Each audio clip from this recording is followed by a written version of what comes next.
Guilty on all counts. The gavel's echo felt like thunder in Delilah Peterson's chest as she gripped the defendant's table, her weathered hands trembling against the cold wood. 68 years old, and she was about to die in prison for something she didn't do. Mrs. Peterson, you have been found guilty of first-degree murder, conspiracy to commit fraud, and money laundering. I hereby sentence you to life imprisonment without the possibility of parole. The courtroom erupted. Delilah's knees buckled as the reality crashed over her like ice water. Life without parole. She would never again feel sunshine on her face, never tend to her small garden, never sit on her porch watching the neighborhood kids play the way she once watched. This is a travesty of justice. Her public defender's voice cut through the chaos, but Delilah barely heard him. The prosecutor, a sharp-faced man who'd painted her as a cold-blooded killer, was already packing his briefcase with satisfied efficiency. Behind her, she heard Mrs. Patterson from next door sobbing. She didn't do this. Delilah wouldn't hurt a fly. But the jury hadn't believed her. 12 strangers had looked at a poor black woman from the wrong side of town and decided she was capable of murder. The evidence against her was overwhelming, they said. Her fingerprints on the murder weapon. Her bank account suddenly flush with unexplained money. Security footage that seemed to place her at the scene. All lies. All perfectly crafted lies. As the bailiff approached with handcuffs, Delilah's mind drifted to a different time. 25 years ago, when 3 scared boys with nowhere to go had changed her life forever. When being poor meant you still had your freedom. When kindness felt like the most natural thing in the world. Ma'am, I need you to stand and place your hands behind your back. The bailiff's voice was gentler than she expected. Even he seemed uncomfortable with this verdict. But justice was justice, and she was now a convicted murderer. Wait, the voice came from the back of the courtroom, deep and commanding. Heads turned as footsteps echoed against marble floors.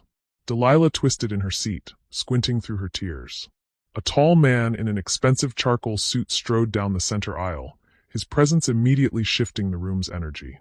Behind him, 2 other men followed, one with prematurely silver hair and kind eyes, the other younger but carrying himself with quiet authority. The prosecutor looked annoyed. Your Honor, the sentencing is complete. I don't know who these individuals are, but we're her sons, the first man said, his voice carrying a slight tremor that only Delilah would recognize. And we have evidence that will change everything. Delilah's heart stopped. Those eyes. That stubborn set to his jaw when he was determined about something. It couldn't be. Danny. The name escaped her lips in a whisper. The man's composure cracked just slightly. Hey, Mama D. The courtroom fell silent. The judge leaned forward, his expression shifting from stern authority to confusion. I'm sorry, did you just call the defendant? She's our mother in every way that matters, Your Honor. The second man stepped forward, pulling a thick folder from his briefcase. Dr. Michael Chin, trauma surgeon at Northwestern Memorial. This is my brother Timothy Peterson Chin, software engineer and CEO of Innovatech Solutions. And that's Daniel Peterson Rodriguez, civil rights attorney and partner at Rodriguez, Martinez and Associates. Delilah's hand flew to her mouth. Her boys. Her 3 scared, skinny boys who used to crowd around her tiny kitchen table, fighting over the last biscuit. They stood before her now as successful men, but she could still see the frightened children they'd been. The prosecutor scoffed. Your Honor, this is highly irregular. The defendant has already been sentenced. The defendant was framed, Daniel said, his attorney voice cutting through the room like a blade. And we have proof. Hey, my friend, hope you're doing well. Drop a comment, and let me know how you're feeling about this story so far, and where you are watching from. Some stories are too close to my heart to share on YouTube. I send those, along with little life lessons and surprises, to my email circle. If you'd like to be part of it, you can join with the link in the description. Judge Harrison studied the 3 men with growing interest. In 30 years on the bench, he'd never seen anything like this. Mr. Peterson Rodriguez, you're claiming to have evidence that wasn't presented during trial? Evidence that was systematically hidden from the defense, Your Honor. Evidence that proves my mother, Daniel's voice caught slightly on the word, is innocent. And more than that, evidence that reveals who really committed these crimes and why they framed her. Delilah felt the world spinning around her. This couldn't be real. Her boys, her precious boys who she hadn't seen in 15 years, had walked back into her life at the exact moment she needed them most. Timothy stepped forward, his quiet voice somehow commanding the room's attention. Your Honor, We've spent the last 6 months investigating this case. What we found will shock this court. The real killer is sitting in this room right now. A collective gasp rippled through the gallery. The prosecutor went rigid, his face draining of color. Michael pulled out his phone, his surgeon's hand steady despite the emotion in his eyes. We have video evidence, financial records, and testimony from witnesses who were threatened into silence. Our mother didn't just raise 3 homeless boys, Your Honor. She saved 3 lives. And now it's our turn to save hers. The judge looked from the 3 men to Delilah, who sat in stunned silence, tears streaming down her face. These were her boys. The same boys who used to crawl into her bed during thunderstorms. The same boys who'd promised her they'd make something of themselves someday. The same boys she'd thought had forgotten her completely. Your Honor, Daniel continued, his voice gaining strength, we request an immediate stay of sentencing pending the presentation of new evidence. Evidence that will not only exonerate our mother, but expose a conspiracy that goes deeper than anyone in this room could imagine. The prosecutor shot to his feet. This is preposterous. The case is closed. These men can't just waltz in here and... Can't they? Judge Harrison's voice cut through the protest. He studied Daniel's determined face, then looked at Delilah, seeing her differently now. Not as a convicted killer, but as a woman who'd somehow raised 3 remarkable men. Mr. Peterson Rodriguez, you have exactly 10 minutes to convince me why I should delay this sentencing. Daniel smiled, the same crooked smile he'd had as a 12-year-old boy asking for one more bedtime story. 10 minutes is all we need, Your Honor. 10 minutes to prove that the woman who saved our lives 25 years ago is being destroyed by the very system she taught us to believe in. As he opened his briefcase, Delilah caught sight of a photograph tucked inside the lid. It was old and faded. A picture of her and 3 young boys standing on her front porch, all of them grinning despite having so little. Despite the worn clothes and the peeling paint and the uncertain future. She'd kept them safe then. Now somehow they were here to return the favor. But as Daniel began to speak, Delilah noticed something that chilled her to the bone. In the back of the courtroom, partially hidden behind a pillar, stood a figure she recognized. Someone who shouldn't be there. Someone who was supposed to be dead. The same someone who'd started this nightmare 25 years ago, when 3 homeless boys first knocked on her door, running from a danger she'd never fully understood. The past wasn't buried after all. It had been waiting, and now it was coming for all of them. 25 years earlier.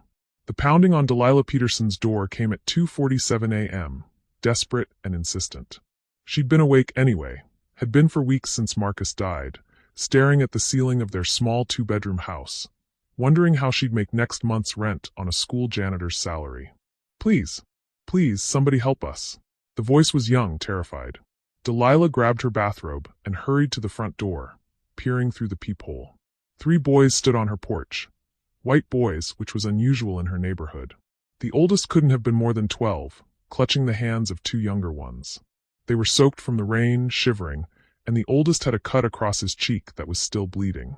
Against every instinct telling her not to get involved, Delilah opened the door. Lord have mercy, she whispered, taking in their torn clothes, their frightened eyes, the way they flinched when she moved too quickly. What happened to you babies? The oldest boy, tall for his age with serious dark eyes, stepped protectively in front of the younger 2. I'm sorry to bother you, ma'am. We saw your light on, and we don't have anywhere else to go. Where are your parents? The boy's jaw tightened. Gone. And the people who were supposed to take care of us, we can't go back there. Ever. Something in his voice made Delilah's heart clench. She'd heard that tone before, in her own voice at age 9 when her stepfather came home drunk. The sound of a child who'd seen too much, learned too young that the world could be cruel beyond measure. Come inside before you catch pneumonia, she said, stepping back to let them in. I'll make some hot chocolate. The youngest boy, he couldn't have been more than 7, looked up at her with eyes the color of winter sky. Are you going to call the police? Do you want me to call the police? The middle boy, maybe 9 years old with soft features and an old soul's expression, shook his head frantically. They won't believe us. They never believe kids like us. Kids like us. Delilah had been a kid like that once too. In her tiny kitchen, she watched them huddle around her small table as she heated milk on the stove. They didn't touch anything without permission, sat up straight despite their exhaustion, said please and thank you for everything. Someone had taught them manners, but someone else had taught them to be afraid. What are your names? she asked, stirring chocolate powder into steaming mugs. I'm Danny, the oldest said. This is Mike, and that's Timmy. Danny, Mike, and Timmy, she repeated, setting the mugs before them. I'm Mrs. Peterson. Miss Delilah to you. Danny wrapped his hands around the mug like it was precious. Miss Delilah, we won't stay long. We just need somewhere to rest for a few hours, and then we'll go. Go where? The boys exchanged glances. It was Mike who finally spoke, his voice barely above a whisper. We were living with our cousin Eddie after our parents died in a car crash. But Eddie, he had these friends who came over. They said we could make money, help pay for our food and clothes. Delilah's blood went cold. She'd heard stories. What kind of work, baby? Timmy buried his face against Danny's shoulder. Danny's young face hardened into something no 12-year-old should have to wear. The kind that hurts. The kind that makes you want to disappear. The spoon in Delilah's hand clattered to the floor. These babies. These precious babies had been. We ran tonight, Danny continued, his voice steady despite the trauma behind it. Eddie's gonna be real mad when he finds out. He said if we ever tried to leave, he'd hunt us down. Said nobody would believe us anyway, because we're just foster kids. Foster kids. Delilah knew that system, knew how easy it was for children to slip through cracks, to become invisible, expendable. You're safe here, she heard herself saying, though she had no idea how she'd make that true. Nobody's gonna hurt you while you're under my roof. It was a promise that would change all their lives forever. Over the next 3 days, the boys told her their story in fragments. Parents killed by a drunk driver 2 years ago. A cousin who'd seemed like salvation but turned out to be something darker. A network of men who treated children like commodities. And Danny, brave 12-year-old Danny, who'd planned their escape for months, waiting for the perfect moment when Eddie and his friends were distracted by a drug deal gone wrong. We're gonna turn 18 someday, Danny had said on their third night, helping her wash dishes in the kitchen that barely fit 2 people. And when we do, we're gonna make sure nobody ever hurts kids the way they hurt us. Delilah had looked down at this serious boy with his 2 old eyes and his gentle way with his younger brothers. And she'd made a decision that defied logic, economics, and every practical consideration in her life. You don't have to wait till you're 18 to start making a difference, she'd told him. You already saved Mike and Timmy. Now let me save all 3 of you. But on the 4th morning, everything changed. Delilah woke to find Eddie Castellanos standing in her living room, a man she'd seen only in nightmares the boys described. Tall, thin, with pale eyes that seemed to look right through you. He wore an expensive suit despite the early hour, and 2 larger men flanked him like bookends. The boys were nowhere to be seen. Mrs. Peterson, Eddie said, his voice cultured, almost gentle. I believe you have something that belongs to me. Those boys don't belong to anybody but themselves, Delilah said, though her voice shook. She clutched her robe tighter, trying to look braver than she felt. Eddie smiled, and it was worse than if he'd threatened her. I'm afraid there's been a misunderstanding. You see, I'm their legal guardian. I have the paperwork to prove it. He nodded to one of his men, who produced a folder. The documents looked official, custody papers, court orders, even medical records. All of it legitimate looking. All of it lies. Those boys are part of a very special program, Eddie continued, walking slowly around her small living room like he owned it. They help me with my business interests. In return, I provide food, shelter, education. It's really quite generous. What you're doing to them is evil, Delilah said, surprised by her own courage. They're children. They're assets, Eddie corrected, his gentle tone never changing. And assets need to be properly managed. Now, I could involve the authorities. Make this official. But that would be messy. For everyone. He stopped in front of a framed photo of her and Marcus on their wedding day. Beautiful wedding. Marcus was a good man, I hear. Shame about the cancer. Medical bills must have been astronomical. The threat was subtle but unmistakable. He knew things about her life, her struggles, her vulnerabilities. I'm going to make you a deal, Mrs. Peterson. You give me back my boys, and I'll give you something you need even more than the warm feeling of helping troubled children. He reached into his jacket and pulled out an envelope. $25,000. More money than you'll see in 5 years of cleaning schools. Delilah stared at the envelope. $25,000 would pay off the medical debt, the mortgage, give her breathing room for the first time since Marcus died. All she had to do was turn her back on 3 children who'd trusted her. And if I don't take your money? Eddie's smile widened. Then those boys learn a very hard lesson about what happens when they run away. And you learn a very hard lesson about interfering in affairs that don't concern you. Behind him, hidden in the hallway, Delilah caught a glimpse of Danny's face. The boy had heard everything. In his eyes, she saw a terrible resignation. The look of someone who'd hoped for salvation but expected betrayal. Everyone always chose the money. Everyone always chose the easy way. Delilah Peterson looked at that envelope, thought about her empty bank account and her uncertain future, and made the choice that would define the rest of her life. She took the envelope, and then she tore it in half. "Get out of my house," she said quietly. "And don't you ever come back." Eddie's expression didn't change, but something cold flickered in his pale eyes. "That was very unwise, Mrs. Peterson. Very unwise indeed." As he and his men left, Eddie paused at the door. "This isn't over. I always collect what's mine. Always." The moment the door closed, Danny emerged from the hallway, Mike and Timmy close behind. His face was unreadable, but his hands were shaking. You said no to all that money," he whispered. "For us." Delilah knelt down to meet his eyes. "Baby, there ain't enough money in the world to make me hand you over to that monster." And that was when Danny Peterson, who would someday become one of the most successful civil rights attorneys in the country, cried for the first time since his parents died. But Eddie Castellanos had meant every word of his threat. He always collected what was his. Always. 5 years after that first night. "Mama D, you're going to be late for your own graduation." Danny's voice carried from the kitchen, followed by the sound of plates clinking and Mike's laughter. Delilah Peterson stood in front of her bedroom mirror, adjusting the cap and gown she'd never thought she'd wear. At 48 years old, she was finally getting her college degree, paid for by working double shifts at the school district and taking night classes for 3 years. The boys had insisted on celebrating, pooling their allowance money from their part-time jobs to buy her flowers. Her boys. 17-year-old Danny, headed to Northwestern on a full academic scholarship. 15-year-old Mike, already talking about medical school after volunteering at the local clinic. 13-year-old Timmy, the quiet genius who'd built his first computer from scrap parts he found in dumpsters. "Coming," she called, taking one last look at the woman in the mirror. She barely recognized herself anymore. The haunted, desperate widow who'd opened her door 5 years ago had been replaced by someone stronger, prouder. Someone who'd learned that love multiplied when you shared it. In the kitchen, chaos reigned. Danny was burning toast while trying to flip pancakes. Mike had medical textbooks spread across half the table, studying for his advanced biology class. Timmy sat in the corner with a laptop older than he was, typing code faster than most people could think. "This is why I don't let you cook," Delilah laughed, taking the spatula from Danny. "You're going to burn down my house before you make it to law school." "Our house," Danny corrected automatically. It was something he'd started saying after his first year at home. "Our instead of your." As if claiming the space, the family, the belonging he'd never had before. The phone rang. In 1998, it was still mounted on the kitchen wall, its cord stretched from years of Delilah pacing while she talked. Mike answered with his mouth full of pancake.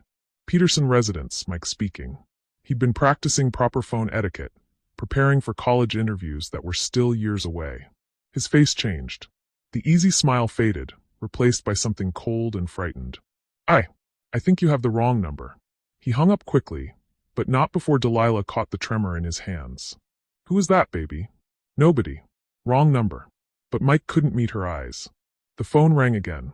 This time Danny answered. "Hello." His voice was cautious. Then his face went white. "We don't want to talk to you. Don't call here again." He slammed the receiver down so hard it bounced off the hook. "Boys."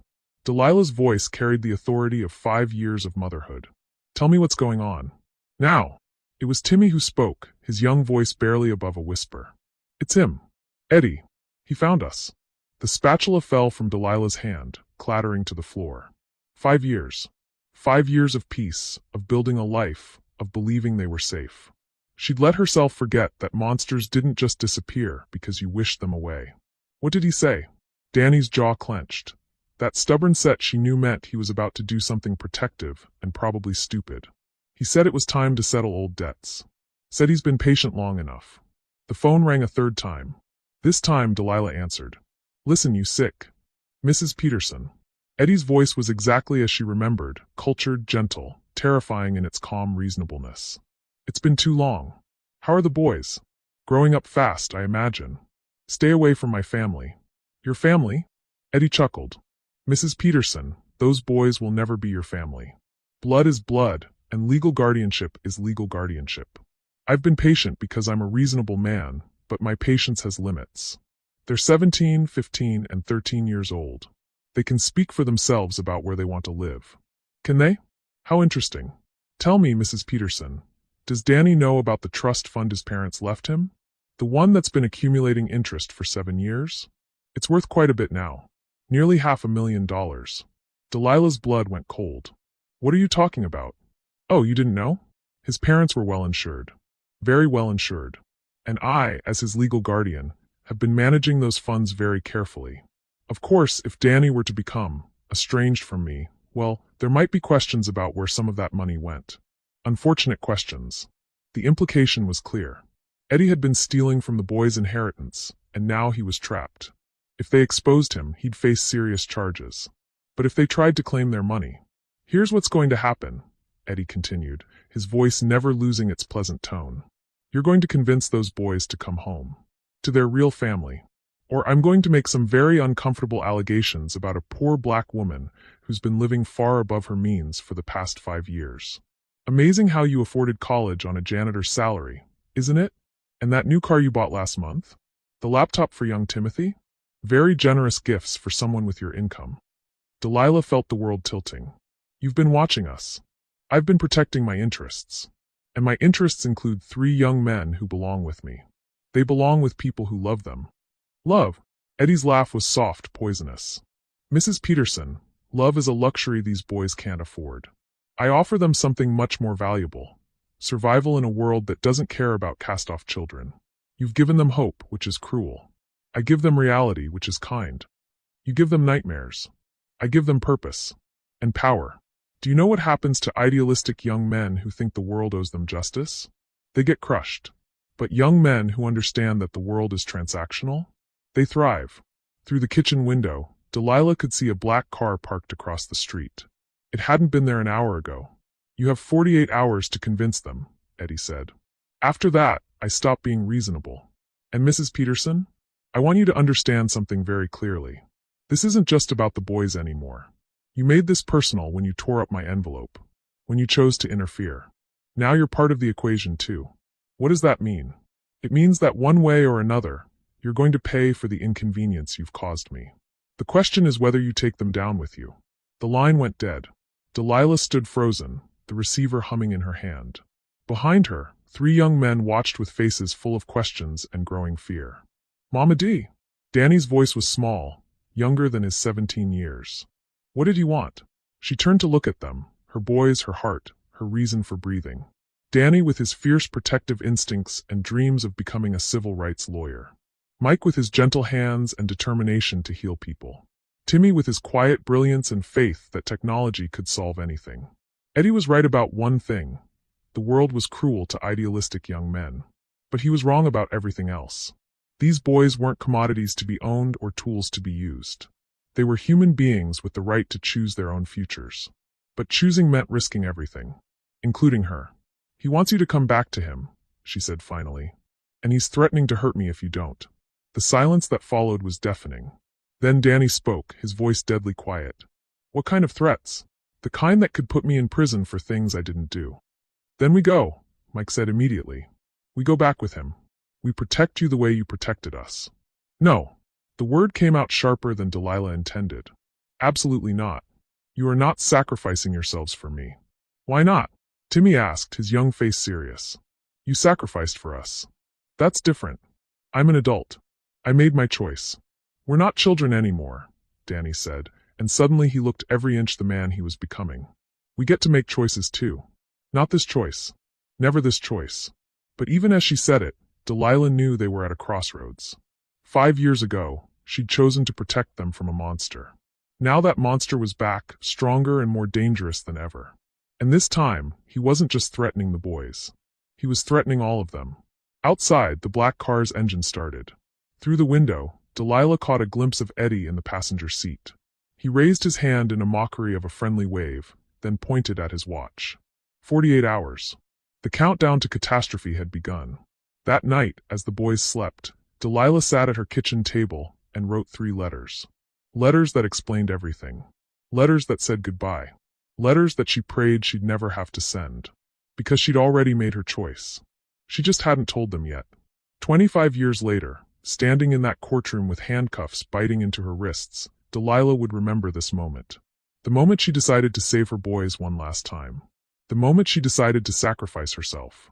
Eddie Castellanos had been patient for 5 years, building his trap carefully, methodically.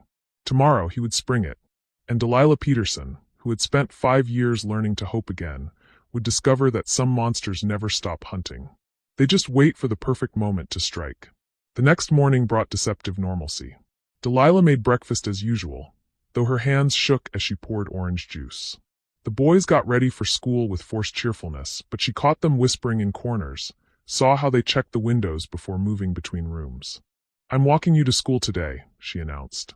"Mama D, we're fine," Danny protested, but his voice lacked conviction. "Humor me." The walk that usually took 15 minutes stretched to 25 as Delilah found herself checking over her shoulder, studying every parked car, every face on the street.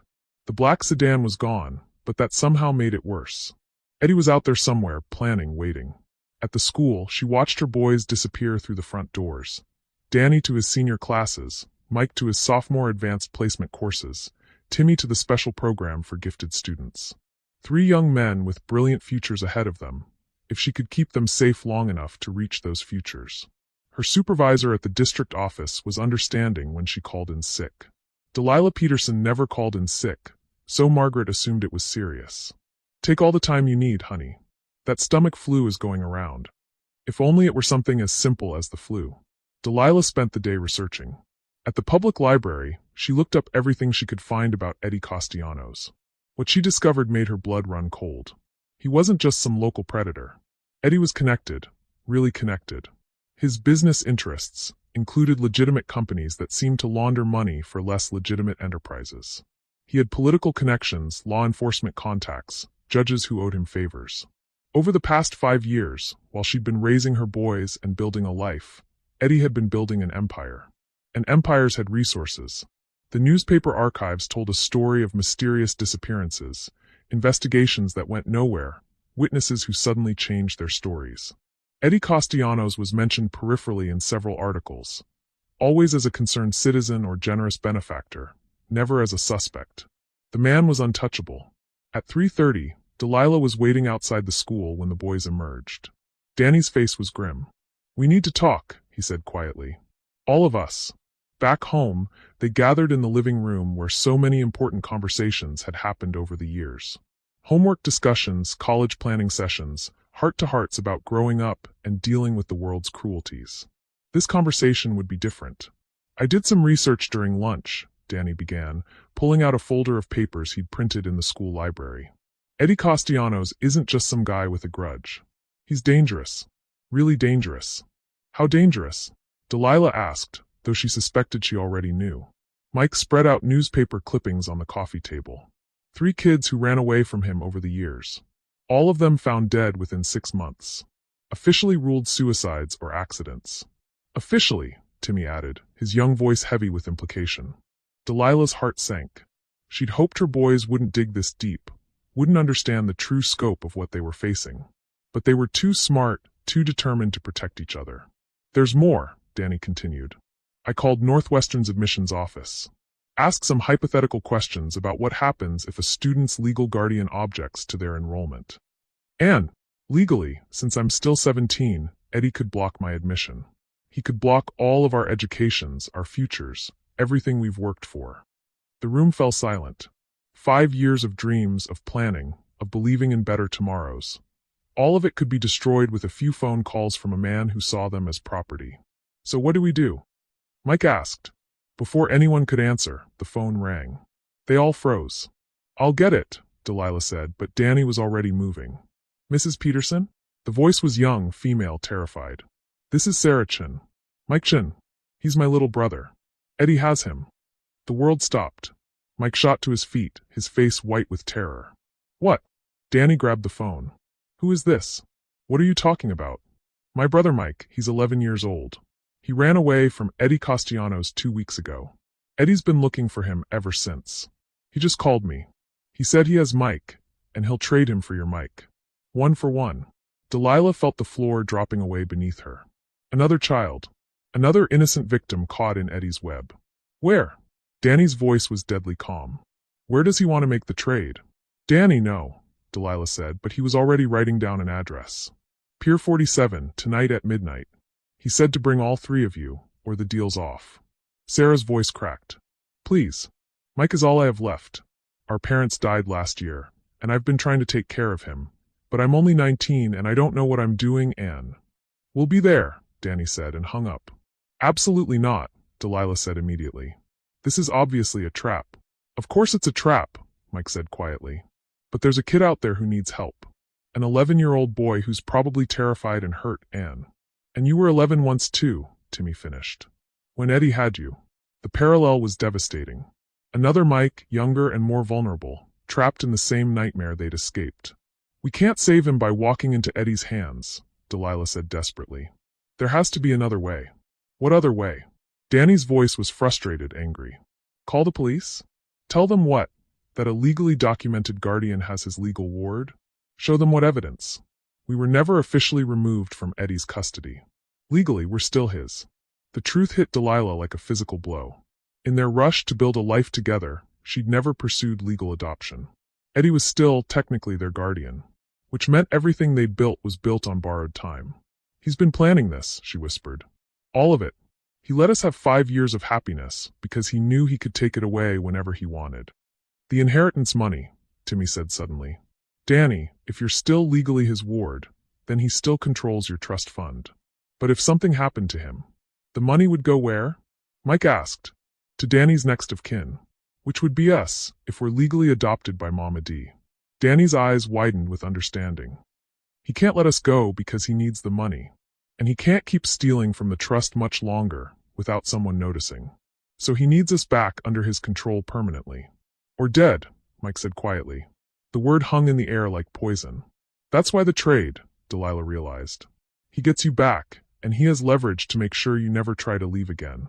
An 11-year-old boy whose life depends on your compliance. Then we don't go, Timmy said. We find another way to help the kid. What if there is no other way? Danny asked. What if we're the only chance that boy has? It was the question Delilah had been dreading.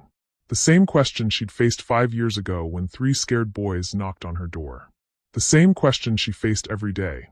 How much of yourself do you sacrifice to protect the innocent? There might be a way, she said slowly. But you're not going to like it. The boys waited. We call Eddie back. We agree to the trade. But not the way he wants it. Mama D, listen to me. Eddie wants all 3 of you because you're worth more together. You validate each other's stories, you support each other, you're harder to control separately. But what if he could only get one of you? Danny's face went cold with understanding. You want one of us to trade ourselves for the kid. I want to trade myself. No. The word came from all 3 boys simultaneously. Yes. I go to the pier. I tell Eddie I'll take the place of both Mikes, the boy he's holding and our Mike. 1 adult woman for 2 children. He won't go for it, Danny said. He doesn't want you. He wants us. He wants to hurt me. He's wanted that for 5 years. And he knows that the best way to hurt me is through you. But if I'm offering myself voluntarily, you'd be walking into a death trap, Mike said. Maybe. Or maybe I'd be buying you time to get help, to find evidence, to expose him for what he really is. Or maybe you'd just be dead, Timmy said bluntly. Delilah looked at her 3 boys. Young men now, really, but still her babies in all the ways that mattered. Danny with his fierce sense of justice. Mike with his healing hands and gentle heart. Timmy with his brilliant mind and quiet courage. They were going to change the world someday. She could see it in them, the way they thought about others before themselves, the way they'd grown from traumatized children into compassionate, driven young men. But only if they lived long enough. There's something else, she said quietly. Something I haven't told you. She went to her bedroom and returned with the 3 letters she'd written the night before. Each one addressed to a different boy. If something happens to me, nothing's going to happen to you, Danny said fiercely. If something happens to me, she continued, these letters explain everything. About your parents' insurance money, about Eddie's connections, about how to contact people who can help you. Legal people, not cops. People who owe me favors from when I helped their kids at school. Mama D, please. Mike's voice was breaking. Don't do this. I have to. That little boy out there, he's someone's Mike. Someone's baby who just needs a chance to grow up safe. How can I let him suffer when I have the power to help? The same way Eddie lets kids suffer, Timmy said quietly. By choosing yourself over them. The words hit like a slap. Timmy, her gentle, quiet Timmy, had just compared her to the monster they were all running from. That's not fair, she said. Isn't it? You're choosing to save one stranger over staying with the 3 people who need you most. How is that different from what Eddie does? He chooses his needs over kids' lives too. Delilah stared at him, this 13-year-old boy who saw the world with such clarity it sometimes hurt. Because, Danny said slowly, understanding dawning in his eyes, it's not about choosing strangers over family. It's about choosing the kind of person you want to be. He looked at his brothers, then back at Delilah. 5 years ago, you could have taken Eddie's money and turned us away. It would have been safer, smarter, easier. But you didn't. Because that's not who you are. And now, Mike continued, you can't let a kid suffer just to keep us safe. Because that's still not who you are. But it's not who we are either, Timmy added. We don't let family walk into danger alone. The phone rang again. This time, they all looked at it like it was a loaded gun. Delilah answered. I trust you've had time to consider my offer. Eddie's smooth voice filled the kitchen. I'll make you a counter-offer, Delilah said. Me for both boys. The one you're holding and mine. Eddie's laughter was soft, genuinely amused. Mrs. Peterson, you continue to surprise me. But I'm afraid you misunderstand the situation. This isn't a negotiation. You don't have anything I want. I have something you want more than the boys. Which is revenge. You've spent 5 years planning this because I humiliated you. I chose them over your money, and that hurt your pride. Well, here's your chance to hurt me back. Take me instead of them. Tempting, Eddie said, but ultimately pointless. You see, Mrs. Peterson, this was never just about getting the boys back. It was about teaching them, and you, a lesson about consequences. About what happens when people interfere with my business. What lesson? That there is no safe harbor. No matter how far you run, no matter how long you hide, I will find you. I will take everything you care about. And I will make you watch as I destroy it. The line went quiet for a moment. Pier 47. Midnight. All 3 boys, or young Michael Chen, dies slowly and painfully while his sister listens on the phone. And Mrs. Peterson? Don't even think about involving the authorities. I have friends in every agency that matters. Eddie. Oh, and Mrs. Peterson? This is just the beginning. After tonight, you'll understand that crossing Eddie Castellanos has consequences that last a lifetime. The line went dead. Delilah hung up the phone and turned to face 3 young men who were looking at her with a mixture of fear, determination, and love. Well, Danny said quietly, I guess we're going to the pier. All of us, Mike added. Together, Timmy finished. Delilah wanted to argue, wanted to lock them in their rooms, wanted to protect them the way she had for 5 years. But looking at their faces, she realized something that broke her heart and filled it simultaneously. They weren't her little boys anymore. They were young men making adult choices about what kind of people they wanted to be. And they were choosing to be the kind of people who didn't abandon family. Even if it killed them. Outside, storm clouds were gathering. By midnight, it would be raining.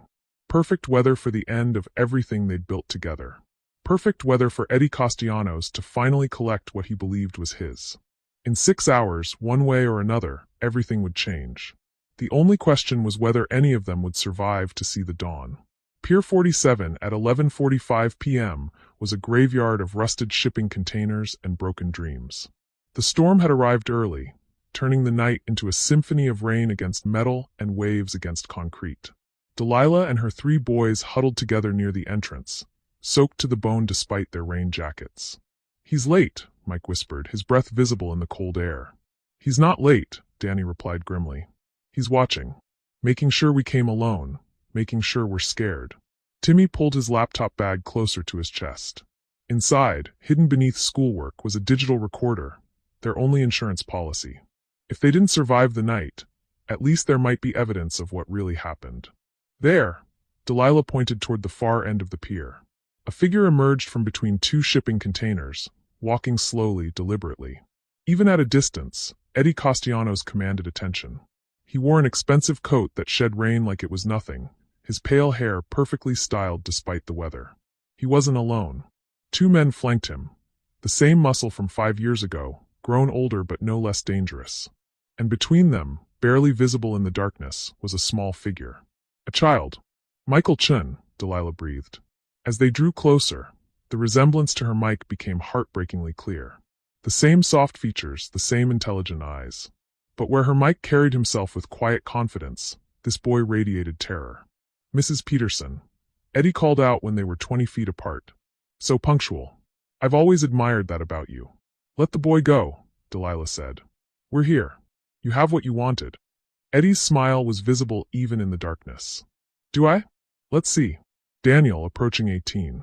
Full scholarship to Northwestern. Brilliant legal mind. His gaze shifted. Michael, 16 now. Already accepted into early admission programs at 3 medical schools. Remarkable. Finally, his eyes settled on Timmy. And Timothy. 13 years old, and already building computer systems that impress graduate students. Extraordinary children, all of them. They're not children anymore, Delilah said. They can make their own choices. Can they? Eddie gestured to his captive. Young Michael here thought he could make his own choices too. Thought he could run away from his responsibilities. How did that work out? The 11-year-old boy whimpered, and Delilah saw her Mike flinch. The sound was too familiar, too reminiscent of their own nightmares. What do you want, Eddie? Danny stepped forward, his young voice carrying an authority that made the men flanking Eddie shift nervously. Really want? Because this isn't about us anymore. This is about you needing to prove you're in control. Eddie's expression flickered, just for a moment, with something that might have been surprise. You've grown articulate, Daniel. Law school will suit you. If you live to see it. The trust fund, Timmy said suddenly. Everyone turned to look at him. You've been stealing from Danny's inheritance. That's why you need us back. Not for revenge. For money. The silence that followed was deafening except for the rain. Very good, Timothy, Eddie said finally. Though stealing is such an ugly word. I prefer managing assets for the benefit of my wards. How much? Mike asked quietly. The trust fund was worth $500,000 when your parents died, Daniel. With interest and careful investment, it should be worth nearly $800,000 now. Eddie's smile was cold. Should be. Unfortunately, raising 3 boys is expensive. Private tutors, healthcare, housing, food. You didn't provide any of that. Danny's voice was tight with controlled rage. We lived on the streets before Mama D took us in. Details. The point is the money is gone. All of it. And if certain authorities were to investigate my management of your assets, you'd go to prison, Delilah finished. Unless I could demonstrate that you 3 were living with an unfit guardian who was exploiting you for financial gain. A poor woman who somehow managed to afford college, new cars, computers, all on a janitor's salary. The trap became clear. Eddie had been setting this up for 5 years, creating a paper trail that would make Delilah look like the criminal while he appeared as the concerned guardian trying to rescue his wards. So here's what's going to happen, Eddie continued, his voice taking on the tone of a reasonable businessman. You 3 are going to come home with me. Tonight. And Mrs. Peterson is going to face some very serious charges about financial exploitation of minors. And if we refuse? Danny asked. Eddie nodded to one of his men, who grabbed young Michael Chun by the throat. The boy's gasp of pain echoed across the water. Then this child dies, and you live with the knowledge that you could have saved him. And Mrs. Peterson still faces those charges, because I've already filed the paperwork. You're lying, Mike said. You can't have filed anything yet. Can I? Eddie pulled out a manila envelope. Police reports alleging financial abuse. Bank records showing suspicious deposits into Mrs. Peterson's accounts. Testimony from concerned citizens who witnessed her living beyond her means. He tossed the envelope at Delilah's feet. It's all there. All filed. All official. The only question now is whether you're going to prison for financial exploitation or for financial exploitation, an accessory to murder. Delilah picked up the envelope with shaking hands. Even in the dim light, she could see the official letterhead, the signatures, the stamps. It all looked legitimate. You've been planning this for 5 years, she whispered.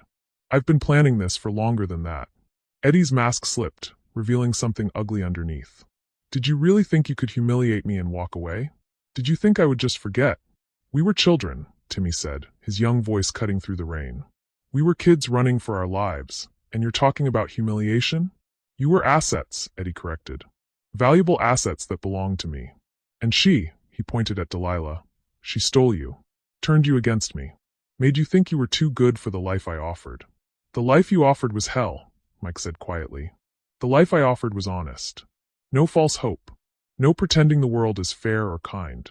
I would have taught you how it really works, that everything has a price, everyone can be bought, and the strong survive by taking what they need from the weak.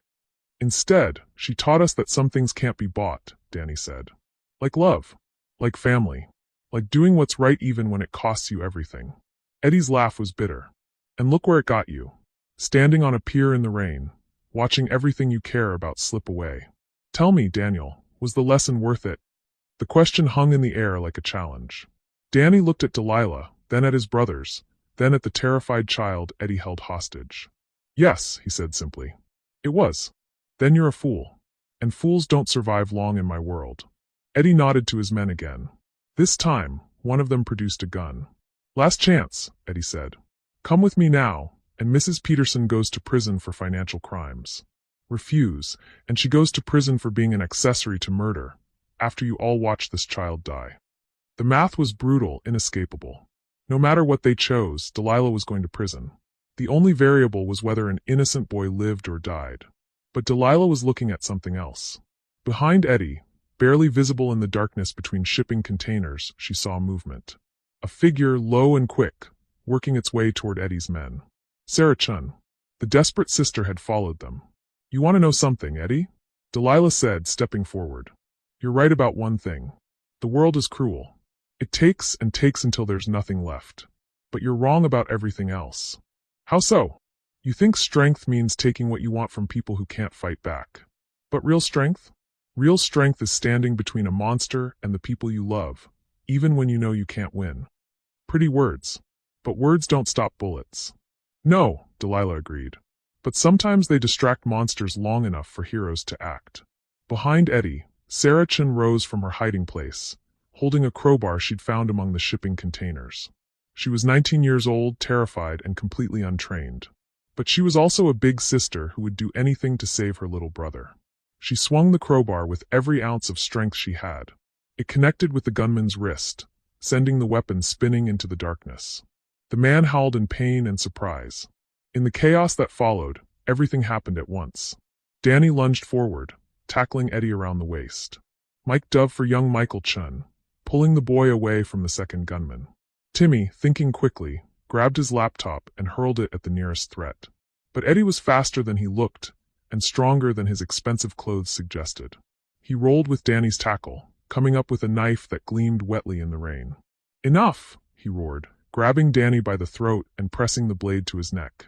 Everyone stop, or the future lawyer dies right here. The violence froze. Danny hung in Eddie's grip, the knife drawing a thin line of blood below his jaw. That's better, Eddie panted. Now let's try this again. But first, he looked at Sarah Chun, who stood frozen with the crowbar still in her hands. Kill her, he told his remaining gunman. No, Michael Chun, the 11-year-old, broke free from Mike's protective embrace and ran toward his sister. Don't hurt her. Please. The gunman hesitated, confused by the sudden chaos, the multiple targets, the desperation in a child's voice. It was enough. Delilah had been calculating distances, angles, possibilities. Now she moved with the precision of someone who had spent 5 years protecting children and wouldn't stop now. She tackled the gunman low and hard, driving him backward toward the edge of the pier. They hit the railing together, balanced precariously over the black water below. Mama D! Timmy screamed. The gunman was stronger, but Delilah was desperate. She clawed at his eyes, his throat, anything that would keep him from hurting her children. They grappled at the edge of the world, rain making everything slippery, dangerous. Behind her, she heard Eddie's voice. Drop the knife, or she goes over the edge. She turned to see Mike holding the dropped gun, pointing it at Eddie with surgeon's steady hands. But Eddie still had Danny, still had the knife at his throat. You won't shoot me, Michael, Eddie said calmly. You're a healer, not a killer. It's not in your nature. You're right, Mike said quietly. It's not. And then he shifted his aim slightly and shot Eddie in the kneecap. Eddie screamed and fell, releasing Danny. The knife clattered across the wet concrete. But Delilah's fight wasn't over. The gunman, enraged by his partner's defeat, drove his elbow into her ribs. She gasped, her grip loosening. "You ruined everything," he snarled, pushing her toward the edge.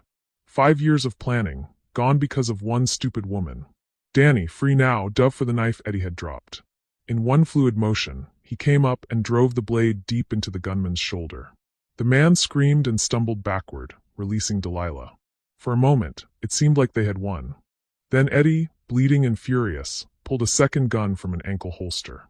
"If I can't have them," he gasped, his face twisted with pain and rage, "then no one can." He raised the gun toward the children.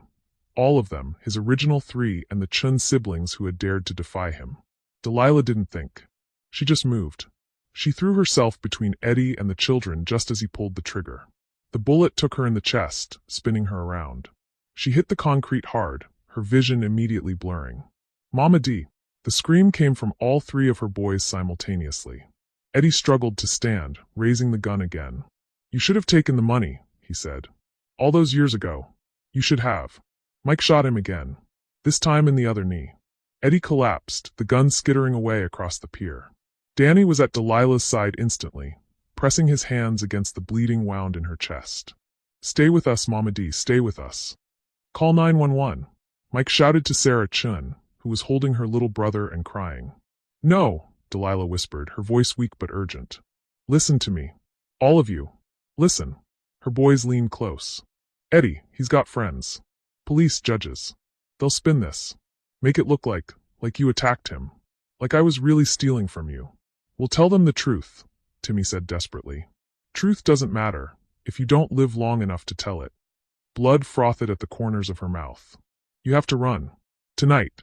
All of you. We're not leaving you," Danny said fiercely. "You have to. It's the only way you'll be safe." She reached into her jacket pocket with trembling fingers, pulling out the 3 letters she'd written. "Everything you need, to prove your innocence, to get your inheritance, it's all there. Promise me you'll live. You'll grow up. You'll become the men I know you can be. Mama D, please." Mike was crying now, this strong young man reduced to a frightened child. "Please don't leave us. I'm not leaving you, baby. I'll never leave you. Every time you help someone, every time you choose what's right over what's easy, I'll be right there with you." Sirens wailed in the distance, growing closer. "Go," she whispered. "Now, before they get here. Sarah, take your brother. All of you, just go. The letters will explain everything," she continued, pressing them into Danny's hands. "There are people who can help you. Good people. But you have to be smart. You have to be careful. Eddie's friends, they'll be looking for you." "How long?" Timmy asked, his young voice breaking. "How long do we have to hide?" Delilah looked at her youngest boy, this brilliant child who deserved so much more than a life spent running from monsters. "Until you're strong enough to fight back," she said. "Until you're powerful enough to protect yourselves and others." The sirens were getting closer. "Go," she said again. "I love you. I will always love you. Now go." Through tears and rain, the 5 young people stumbled away into the darkness between shipping containers.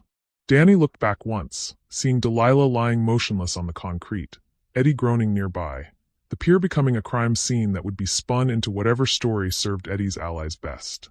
They ran into the night, carrying nothing but 3 letters and the promise that someday, somehow, they would be strong enough to come home.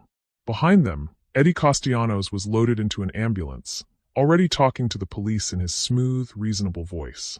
Already explaining how a dangerous woman had kidnapped 3 children, how she'd attacked him when he tried to rescue them, how this whole tragedy could have been avoided if someone had listened to his concerns years earlier. The narrative was set. Delilah Peterson was the villain. Eddie was the victim. And 3 homeless boys disappeared into the night, beginning a 25-year journey that would end in a courtroom where they would finally have the power to tell the truth. But first they had to survive. And Delilah Peterson, bleeding out on a rain-soaked pier, had to find a way to live long enough to face the consequences of her choice to save them. The ambulance carrying her disappeared into the storm, carrying her toward a future she couldn't imagine. A future where she would spend decades in prison for crimes she didn't commit, waiting for the day when her boys would be strong enough to come back for her. The day when they would finally have the power to make the truth matter more than Eddie Castellanos' lies. 25 years is a long time to wait for justice. But some promises are worth keeping, no matter how long it takes. Even if it costs everything you have. even if it costs everything you are. 15 years after the pier. The letter arrived on a Tuesday morning in November, addressed to D. Rodriguez, at a small law office in Phoenix, Arizona. Danny Peterson had been Daniel Rodriguez for over a decade now, building a reputation as a fierce advocate for immigrant children and abuse survivors. But when he saw the return address, Cook County Correctional Facility, his carefully constructed new life crumbled like sand. He opened it with shaking hands.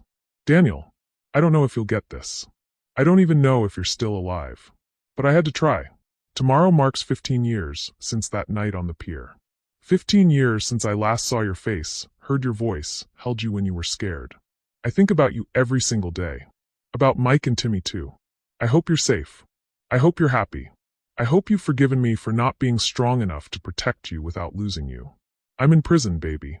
Have been since that night. Eddie's friends made sure of that. They painted me as the villain in our story, and I couldn't fight back without putting you boys in danger. So I stayed quiet. I took the sentence.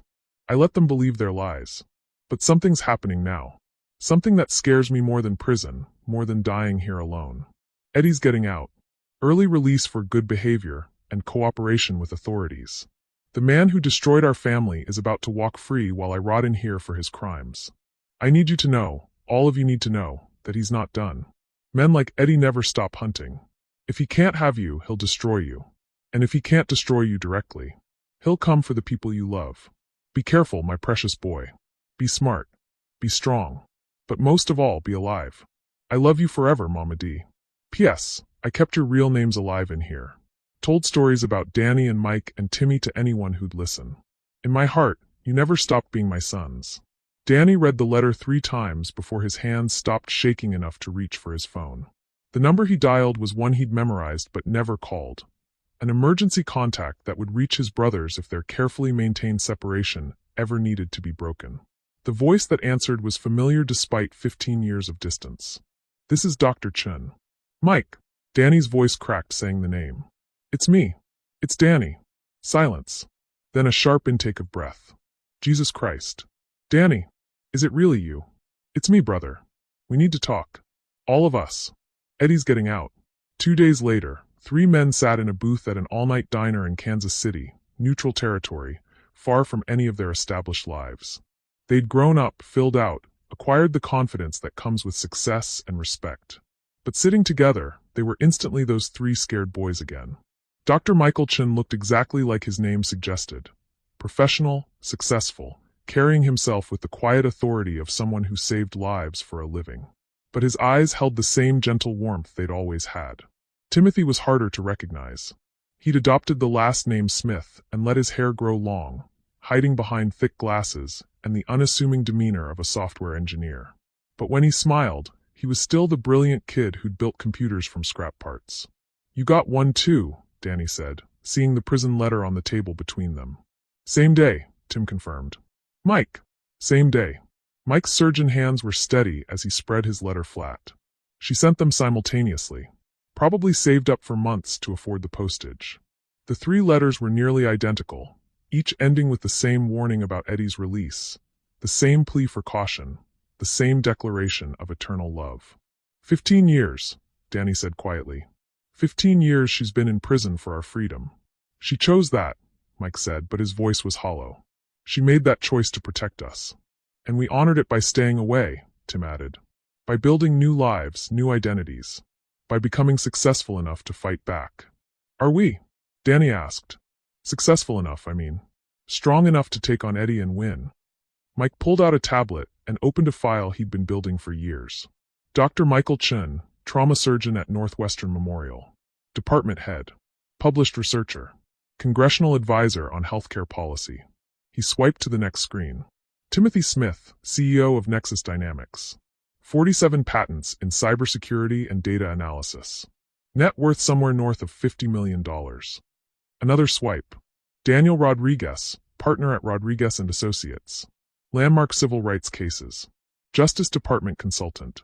Political connections from Sacramento to Peterson, D.C. On paper, we're impressive, Tim said. But Eddie's had 15 years too. 15 years to rebuild, to plan, to prepare for the day we might resurface. So what's his endgame? Danny leaned forward. What does he really want after all this time? Revenge, Mike said simply. But not just against us. Against her. Against everything she represents. The idea that love can triumph over power, that family means more than money, that some things can't be bought or sold. He wants to destroy the story, Tim realized. The narrative that Delilah Peterson was a good woman who saved 3 boys. He wants to rewrite history so that he's the hero and she's the villain. And the best way to do that, Danny's face went pale with understanding, is to make her look guilty of something so horrible that no one will ever believe she was capable of love. The diner felt colder suddenly. Outside, November rain began to fall. The same kind of rain that had soaked them on the pier 15 years ago. What kind of crime would be bad enough? Mike asked. Murder, Tim said quietly. Something brutal, senseless. Something that would make people think, how could we have been so wrong about her? But murder requires a victim, Danny pointed out. Someone whose death would. He stopped mid-sentence, the blood draining from his face. What? Mike demanded. Danny, what are you thinking? Not someone whose death would shock people, Danny whispered. Someone whose life already connects to our story. Someone whose murder would make it look like Mama D was covering up old crimes. Who? Tim's voice was barely audible. Eddie. The word hung in the air like a death sentence. Think about it, Danny continued, his lawyer's mind working through the horrible logic. Eddie frames Mama D for his own murder. She gets life in prison, and he gets to disappear forever with a new identity, knowing she's suffering for crimes she didn't commit. Meanwhile, his death makes him look like the innocent victim he always claimed to be. But that's insane, Mike protested. Faking your own death, framing someone else for murder, is exactly the kind of elaborate, patient revenge Eddie would plan, Tim interrupted. Remember, this is a man who spent 5 years setting up financial fraud charges.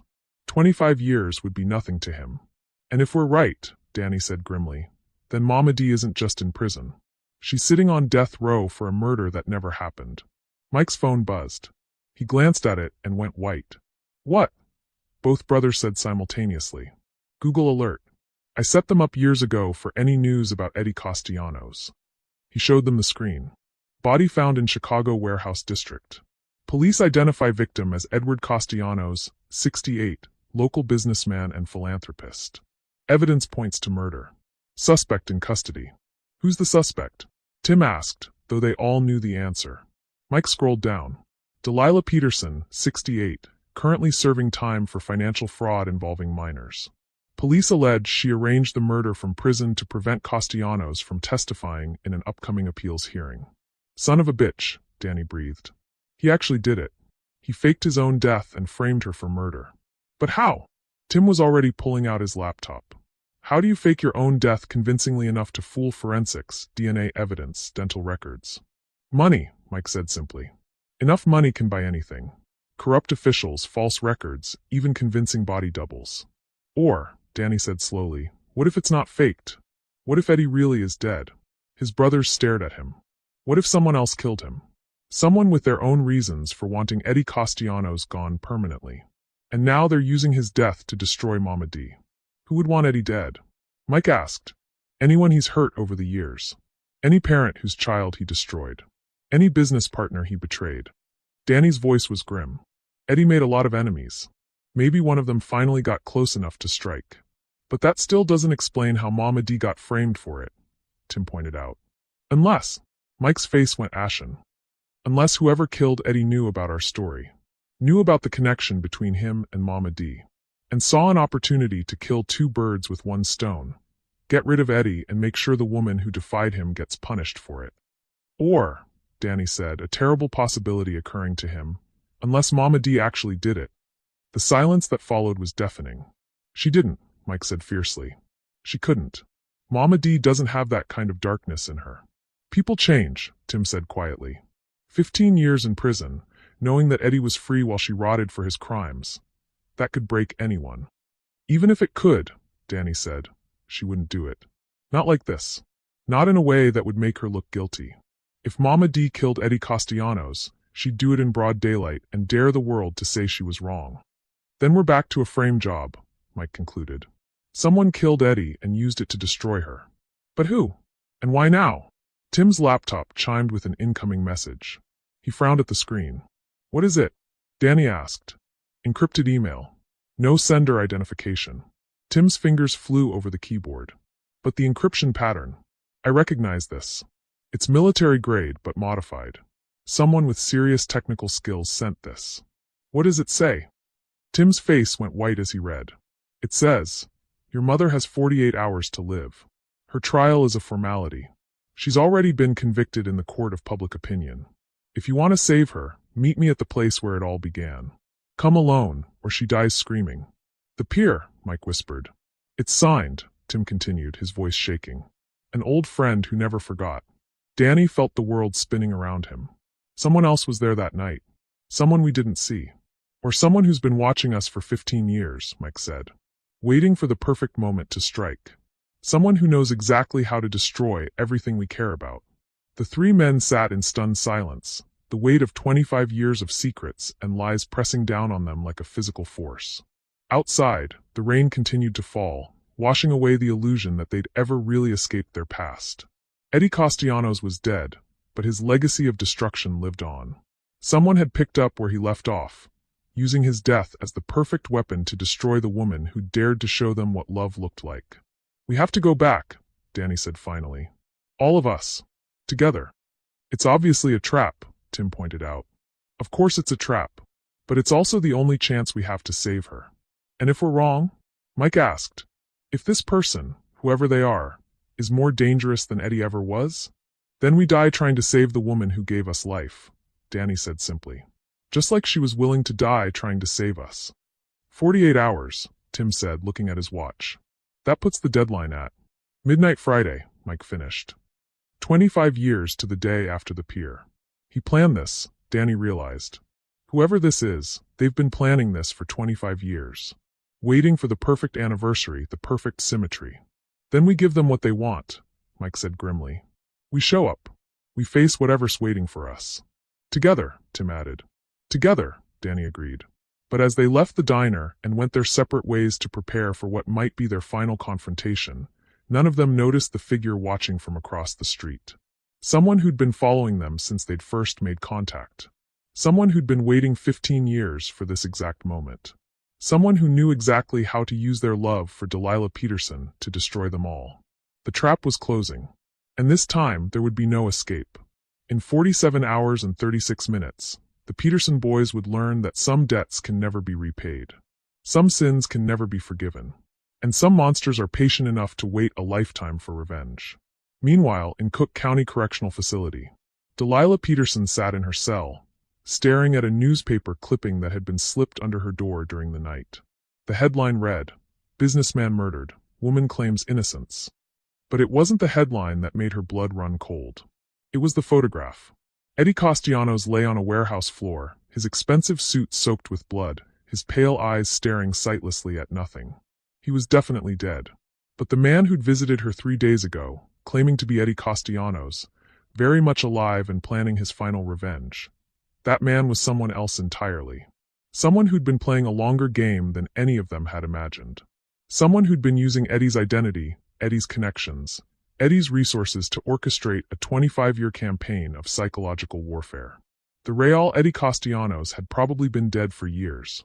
Which meant the man who'd tormented her family, who'd framed her for crimes she didn't commit, who was now using a fake murder to ensure she'd die in prison. That man was still out there. Still planning.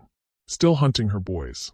And she was locked in a cage, powerless to warn them that everything they thought they knew about their enemy was a lie. The trap wasn't closing. It had been closed for 25 years. They'd just never realized they were the ones inside it. 24 hours before the deadline. The Cook County Correctional Facility visiting room smelled like disinfectant and broken dreams. Detective Ray Kowalski sat across from Delilah Peterson, studying the woman who'd supposedly orchestrated a brutal murder from her prison cell. After 30 years on the force, he prided himself on reading people. But this woman was an enigma. "Mrs. Peterson," he began, his voice carrying the weariness of too many interrogations. "I'm going to ask you one more time. Where were you planning to meet your accomplice after Eddie Castellanos was killed?" Delilah looked at him with eyes that held no fear, only a deep, bone-tired sadness. "Detective, I've told you a dozen times. I didn't kill Eddie Castellanos. I didn't hire anyone to kill Eddie Castellanos.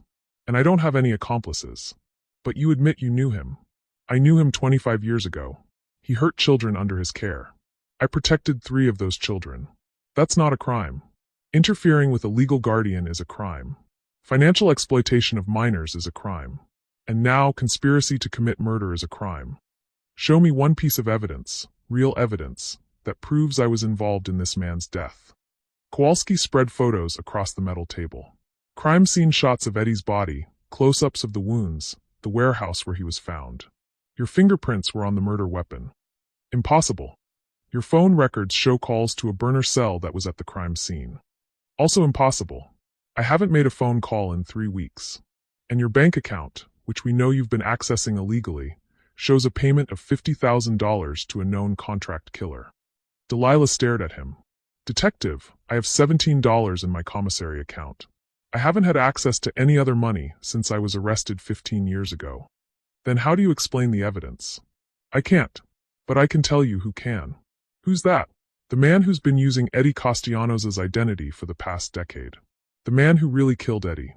The man who's been planning this frame job for 25 years. Kowalski leaned back in his chair. You're saying someone's been impersonating the victim? I'm saying Eddie Castellanos has been dead for a long time. And whoever killed him back then has been using his name, his connections, his resources to orchestrate the most elaborate revenge scheme I've ever heard of. That's quite a theory. Detective, 3 days ago, a man claiming to be Eddie Castellanos visited me in this prison. He told me he was planning something special for the 25th anniversary of our first meeting. Something that would ensure I died behind bars while my boys lived with the knowledge that they couldn't save me. Your boys? Daniel Rodriguez, Dr. Michael Chun, and Timothy Smith. 3 men I raised from children. 3 men who are walking into a trap right now because they think they're dealing with Eddie Castellanos. Kowalski's expression shifted slightly. You know where they are? I know where they're going. Pier 47. Tonight at midnight. And unless you help me stop this, they're going to die. Why should I believe you? Delilah reached across the table and grabbed his hand. Her touch was gentle but urgent. The touch of a woman who'd spent 25 years caring for others. Because in about 6 hours, you're going to get a call. Someone's going to report gunshots at Pier 47. And when you get there, you're going to find 3 bodies and enough planted evidence to make it look like they killed each other fighting over Eddie's inheritance money. And you know this how? Because I spent 5 years learning how monsters think. And this monster? He's been patient enough to wait 25 years for the perfect ending to his story. Kowalski studied her face. Something about her certainty, her calm acceptance of what was coming, made him believe her. Who is he? He asked quietly. If not Eddie Castellanos, then who? Delilah closed her eyes, her voice dropping to a whisper. Someone who was there that night 25 years ago. Someone who watched Eddie's operation get destroyed and decided he could do better. Someone who spent the last quarter-century building the perfect trap. A name, Mrs. Peterson. Give me a name. I don't know his real name, but I know what he called himself when he worked for Eddie. I know what Eddie called him when he wanted someone hurt real bad. What? The surgeon. Meanwhile, at Pier 47, Danny arrived first, as always. Even after 15 years apart, he still felt responsible for his younger brother's safety. The pier looked exactly the same, rusted shipping containers, broken concrete, the smell of lake water and decay. But something was different this time. Someone had been here recently. The debris had been cleared from certain areas, creating clean sight lines. Security cameras had been mounted on several containers, cheap, obvious ones that were meant to be seen. This wasn't just a meeting location. It was a killing floor. Mike appeared next, moving with the controlled precision of someone accustomed to life and death situations. He brought a medical bag. Old habits died hard. Feels wrong, he said without preamble. Too exposed. Too prepared. I know. But we don't have a choice. Tim emerged from between containers, his laptop bag slung over his shoulder. Even now, approaching what might be their deaths, he was working. I've been monitoring police frequencies. 3 units are staged 6 blocks away.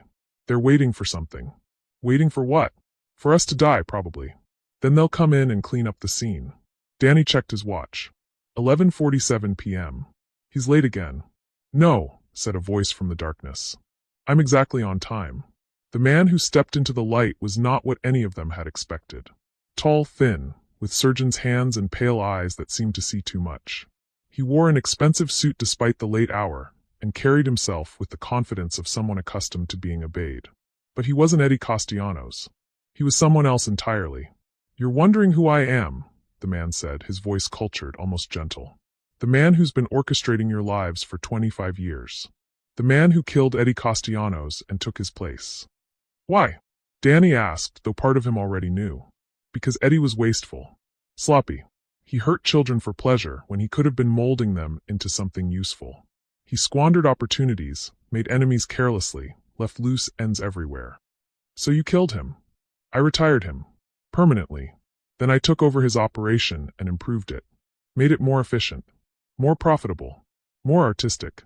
Mike stepped forward, his medical training making him study the stranger's movements, looking for weaknesses. "You're the one who's been impersonating him all these years. I've been perfecting his legacy." Eddie saw children as disposable toys. "I see them as investments. Raw material to be shaped into exactly what I need them to become." "And what did you need us to become?" Tim asked. The man smiled, and it was worse than any threat. "Successful. Powerful. Deeply attached to the woman who saved you. Perfect instruments for the most exquisite revenge imaginable." "Revenge for what?" "For costing me 25 years of my life.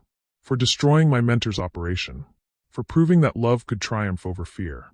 His voice hardened. "For making me wait." "You're insane," Danny said. "I'm patient. Do you know how long it takes to build 3 separate identities? To monitor 3 growing boys, ensuring they receive the right opportunities, the right challenges, the right amount of success to make them worthy opponents? To plant the seeds that would grow into this moment." "What are you talking about?" Mike demanded. "Northwestern Medical School doesn't just accept anyone, Dr. Chen. Your application was enhanced by someone with connections on the admissions board. Someone who needed you to become exactly the kind of surgeon who could save lives under pressure." Mike's face went white. "And young Timothy, brilliant Timothy. Do you think it was coincidence that the right venture capitalists noticed your early work? That your company received funding from investors who never asked hard questions about your background?" Tim's hands were shaking now. "And Daniel. Sweet, justice-obsessed Daniel. Those landmark civil rights cases that made your career? The evidence that broke them open? The witnesses who suddenly developed courage to testify?" "You," Danny whispered. "Me. I've been your guardian angel for 25 years, boys.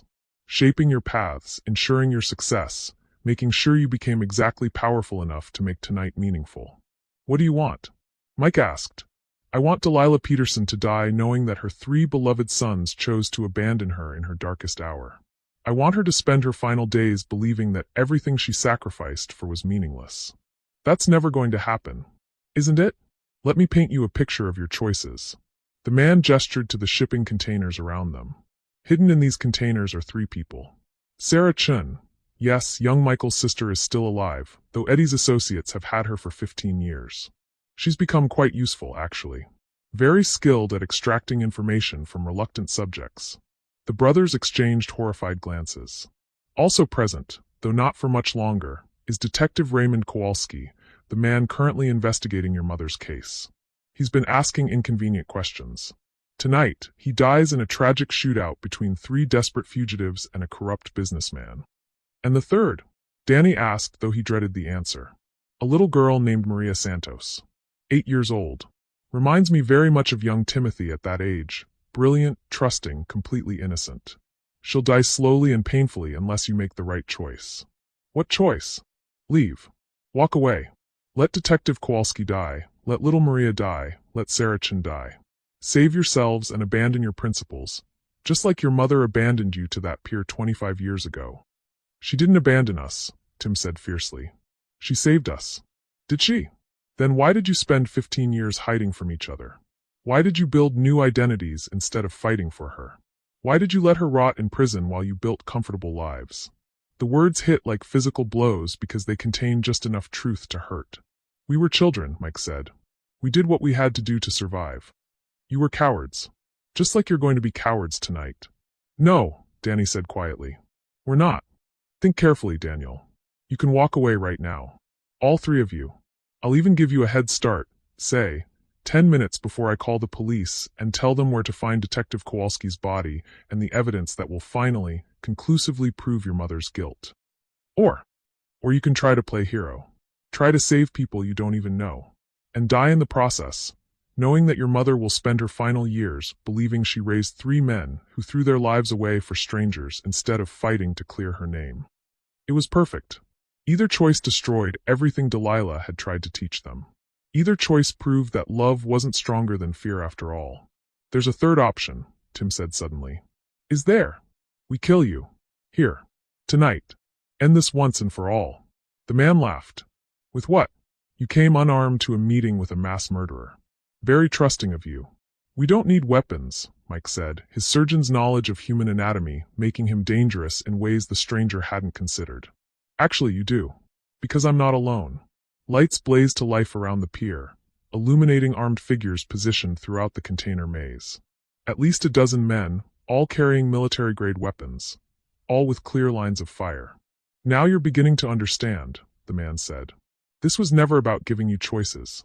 This was about making you watch as everyone you care about dies because you weren't strong enough, smart enough, or ruthless enough to stop me. Why? Danny asked desperately. Why go to all this trouble? Why not just kill us 25 years ago? Because that would have been Eddie's way. Quick, brutal, unsatisfying. I wanted something more elegant. I wanted to prove that even the purest love can be corrupted, even the strongest family can be broken, even the most heroic sacrifice can be made meaningless. You wanted to prove that good is an illusion, that everyone breaks eventually, that your mother's great act of love was ultimately pointless because it produced 3 men who would abandon everything she taught them the moment things got difficult. You're wrong, Mike said. Am I? Then prove it. Save Detective Kowalski. Save little Maria. Save Sarah Chun. Die heroically, knowing that your mother will never learn the truth about this night, never know that you died trying to do the right thing. She'll know, Tim said quietly. How? Because someone's going to survive to tell her. The man's confident expression flickered for just a moment. No one survives tonight. That's not how this story ends. It's not how your story ends, Danny corrected. But it's not your story anymore. It stopped being your story the moment you underestimated what 25 years of love can build. What are you talking about? You spent 25 years watching us, manipulating us, shaping us into the men you needed us to become.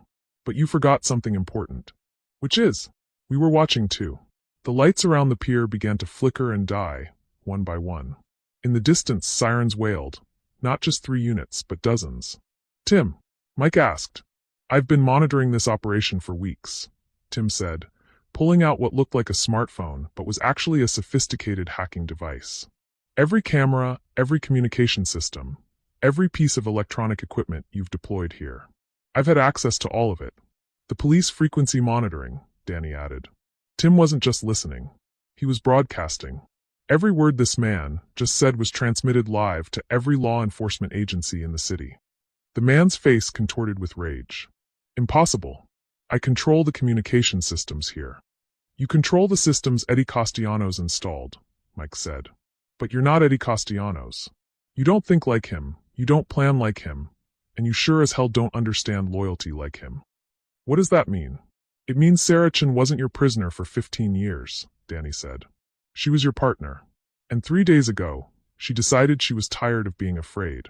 From behind one of the shipping containers, a woman emerged. Older now, hardened by years of surviving in a world of monsters, but unmistakably the 19-year-old girl who'd swung a crowbar to save her little brother. Hello, Marcus, she said to the man who'd tormented them all for 25 years. It's time to pay for what you did to my family. Marcus, not Eddie, never Eddie, stared at her in shock. You were supposed to be contained. Control. I was supposed to be dead, Sarah corrected. Like my brother was supposed to be dead. Like these 3 men were supposed to be dead. Like Detective Kowalski was supposed to be dead. But you made one crucial mistake. What mistake? You assumed that trauma makes people weak. That fear makes people compliant. That if you hurt someone enough, they'll stop fighting back. It does. It has. It doesn't, Tim said quietly. It makes them patient. It makes them careful. It makes them willing to wait 25 years for the perfect moment to destroy you. The sirens were getting closer now. The armed figures around the pier were looking nervous, their weapons wavering as they realized their supposed leader was losing control of the situation. This isn't over, Marcus snarled. Yes, said a new voice from behind him. It is. Detective Kowalski stepped out of the shadows, very much alive, with a SWAT team flanking him. Marcus Webb, you're under arrest for the murder of Eddie Castellanos, conspiracy to commit murder, human trafficking, and about 40 other charges we'll figure out later. How? Mrs. Peterson told me exactly where to find you. Exactly what you'd say. Exactly how this would play out. Kowalski's smile was grim. Turns out, when you spend 25 years studying your enemy, you get pretty good at predicting their moves. As the SWAT team moved in, Marcus looked at the three men he'd spent a quarter-century molding into instruments of his revenge. This doesn't matter, he said desperately. Your mother still dies in prison. The evidence against her is ironclad. Actually, Danny said, pulling out a folder thick with legal documents, the evidence against her just got a lot more complicated. See, when you confessed to killing Eddie Castellanos, which you just did on live broadcast to every law enforcement agency in the state, you kind of undermined the whole Delilah Peterson is a murderer narrative. And when you detailed your 25-year impersonation scheme, Mike added, you provided reasonable doubt for every crime she's been convicted of. And when you admitted to manipulating evidence, bribing officials, and controlling witnesses, Tim finished, you basically handed us a get-out-of-jail-free card for the woman who raised us. Marcus's face was a mask of pure hatred as the handcuffs clicked around his wrists. You think you've won? You think this is over? I have resources, connections, people who... Had, Sarah interrupted. You had those things. But your people were Eddie's people first. And Eddie's people have been very interested to learn that their boss has been dead for years and someone's been stealing from their operations. Turns out, Kowalski added, there's no honor among thieves. But there's definitely vengeance. As Marcus was led away, still screaming threats and promises of retribution, the three brothers found themselves standing together on the same pier where their childhood had ended 25 years earlier. Is it really over? Mike asked. The charges against Mama D will be dropped by morning, Danny confirmed. Marcus's confession, combined with the evidence we've been gathering for years, will clear her of everything. And us? Tim asked. We've been living under false identities for 15 years. Technically, we're criminals too. Technically, Detective Kowalski said, having overheard. You're victims who did what they had to do to survive.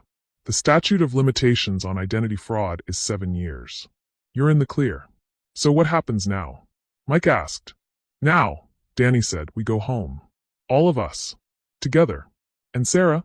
Tim looked at the woman who'd helped them bring down their tormentor. What happens to her? Sarah Chin smiled. The first genuine smile any of them had seen from her in 25 years. Now I get to live without looking over my shoulder. Now I get to find out what it's like to be free. We all do, Mike said quietly. But even as they savored their victory, even as they prepared for their reunion with the woman who'd saved them all those years ago, a shadow of doubt remained. Marcus Webb was in custody. His operation was dismantled. The evidence against Delilah was invalidated. But 25 years of careful planning doesn't unravel overnight. And Marcus Webb was the kind of man who planned for contingencies. Somewhere in the darkness, those contingencies were beginning to activate. The war was won. But the final battle was yet to come. 6 hours after Marcus Webb's arrest. The call came at 4:37 a.m., while Danny was completing paperwork at the police station. The number was blocked, but something in his gut told him to answer. Daniel Rodriguez, he said wearily. Hello, Daniel. The voice was electronically distorted, but the tone was calm, professional. By now you're probably feeling quite pleased with yourself. Marcus Webb is in custody. Your mother's charges will be dropped. You've won. Danny's blood went cold. He gestured frantically to Detective Kowalski, who immediately began tracing the call. Who is this? I'm the contingency plan. The failsafe Marcus put in place years ago, just in case something like tonight ever happened. Marcus is finished. His operation is destroyed. Marcus's operation, yes. But not his legacy. You see, Daniel, when you spend 25 years building something as elaborate as what Marcus built, you don't put all your eggs in one basket. What do you want? I want you to listen very carefully. Your mother has been transferred from Cook County Correctional to an undisclosed location. She is safe for now. But her continued safety depends entirely on your cooperation. Danny's hands were shaking now. Mike and Tim, who'd been waiting in the police station lobby, came running when they heard him shout. Prove she's alive, Danny demanded. Of course. There was a brief pause, then a familiar voice came on the line. Danny? Baby, is that you? Mama D. Danny nearly dropped the phone. Are you okay? Where are you? I'm somewhere safe, baby. But Danny, listen to me. Don't do whatever they're asking you to do. Don't you dare sacrifice yourselves for me again. Mrs. Peterson, the distorted voice returned, is being held in a location that will become very dangerous very quickly unless certain conditions are met. What conditions? Mike had grabbed the phone, putting it on speaker so all three brothers could hear. Simple. Marcus Webb dies in police custody tonight, and the three of you disappear forever. That's not going to happen, Tim said immediately. Isn't it? Let me explain the situation more clearly. Mrs. Peterson is currently in a building rigged with enough explosives to level a city block. If Marcus Webb lives to see sunrise, the building explodes. If any of you contact law enforcement about this call, the building explodes. If you're not on a plane out of the country by tomorrow night, the building explodes. You're insane, Danny said. I'm practical. Marcus spent 25 years creating a masterpiece of revenge. I won't allow that masterpiece to be undone by three meddlesome boys and an idealistic detective. Detective Kowalski grabbed the phone. This is Detective Ray Kowalski, Chicago PD. If you harm that woman, Detective, you're exactly the person I wanted to speak with. You have a choice to make. Either Marcus Webb has a tragic accident in custody tonight, or a beloved community advocate dies in a terrorist explosion that will be blamed on international extremists. The media narrative is already prepared. We won't help you kill Marcus, Mike said firmly. Then you'll help me kill your mother. Those are your only two options. There's always a third option, Tim said, his mind already working through possibilities. Not this time, young Timothy. You see, I know you. I know all of you. Marcus studied you for 25 years, and he shared every detail with me. I know exactly how you think, how you react under pressure, how far you'll go to protect the people you love. You don't know anything about us. Don't I? Daniel, you'll spend the next hour researching legal precedents for justified homicide, looking for a way to make Marcus's death appear legally defensible. Michael, you'll analyze the building's structural vulnerabilities, trying to find a way to safely extract your mother. Timothy, you'll attempt to trace this call, hack into city surveillance systems, and create a digital trail that leads to my location. The brothers exchanged glances. He was right about all of it. None of those approaches will work, the voice continued. I've had years to prepare for every contingency you might consider. There is no legal loophole that will save Marcus. There is no structural weakness in the building where your mother is held. There is no digital trail for you to follow. Then what do you really want? Danny asked. I want you to understand that good doesn't always triumph over evil. I want you to learn that sometimes the most loving thing you can do is become the monster the situation requires. I want you to kill Marcus Webb with your own hands, knowing that it makes you murderers, knowing that it destroys everything your mother tried to teach you about justice and mercy. And if we do, Mike asked quietly, then your mother lives, and you spend the rest of your lives knowing that her life was purchased with blood, that her freedom came at the cost of your souls. The line went silent except for the sound of distant machinery, as if the caller was in some kind of industrial facility. You have 6 hours, the voice said finally. Marcus Webb dies by sunrise, or your mother dies with him. And gentlemen, don't think about sacrificing yourselves instead. The explosives are connected to biometric sensors that monitor Mrs. Peterson's vital signs.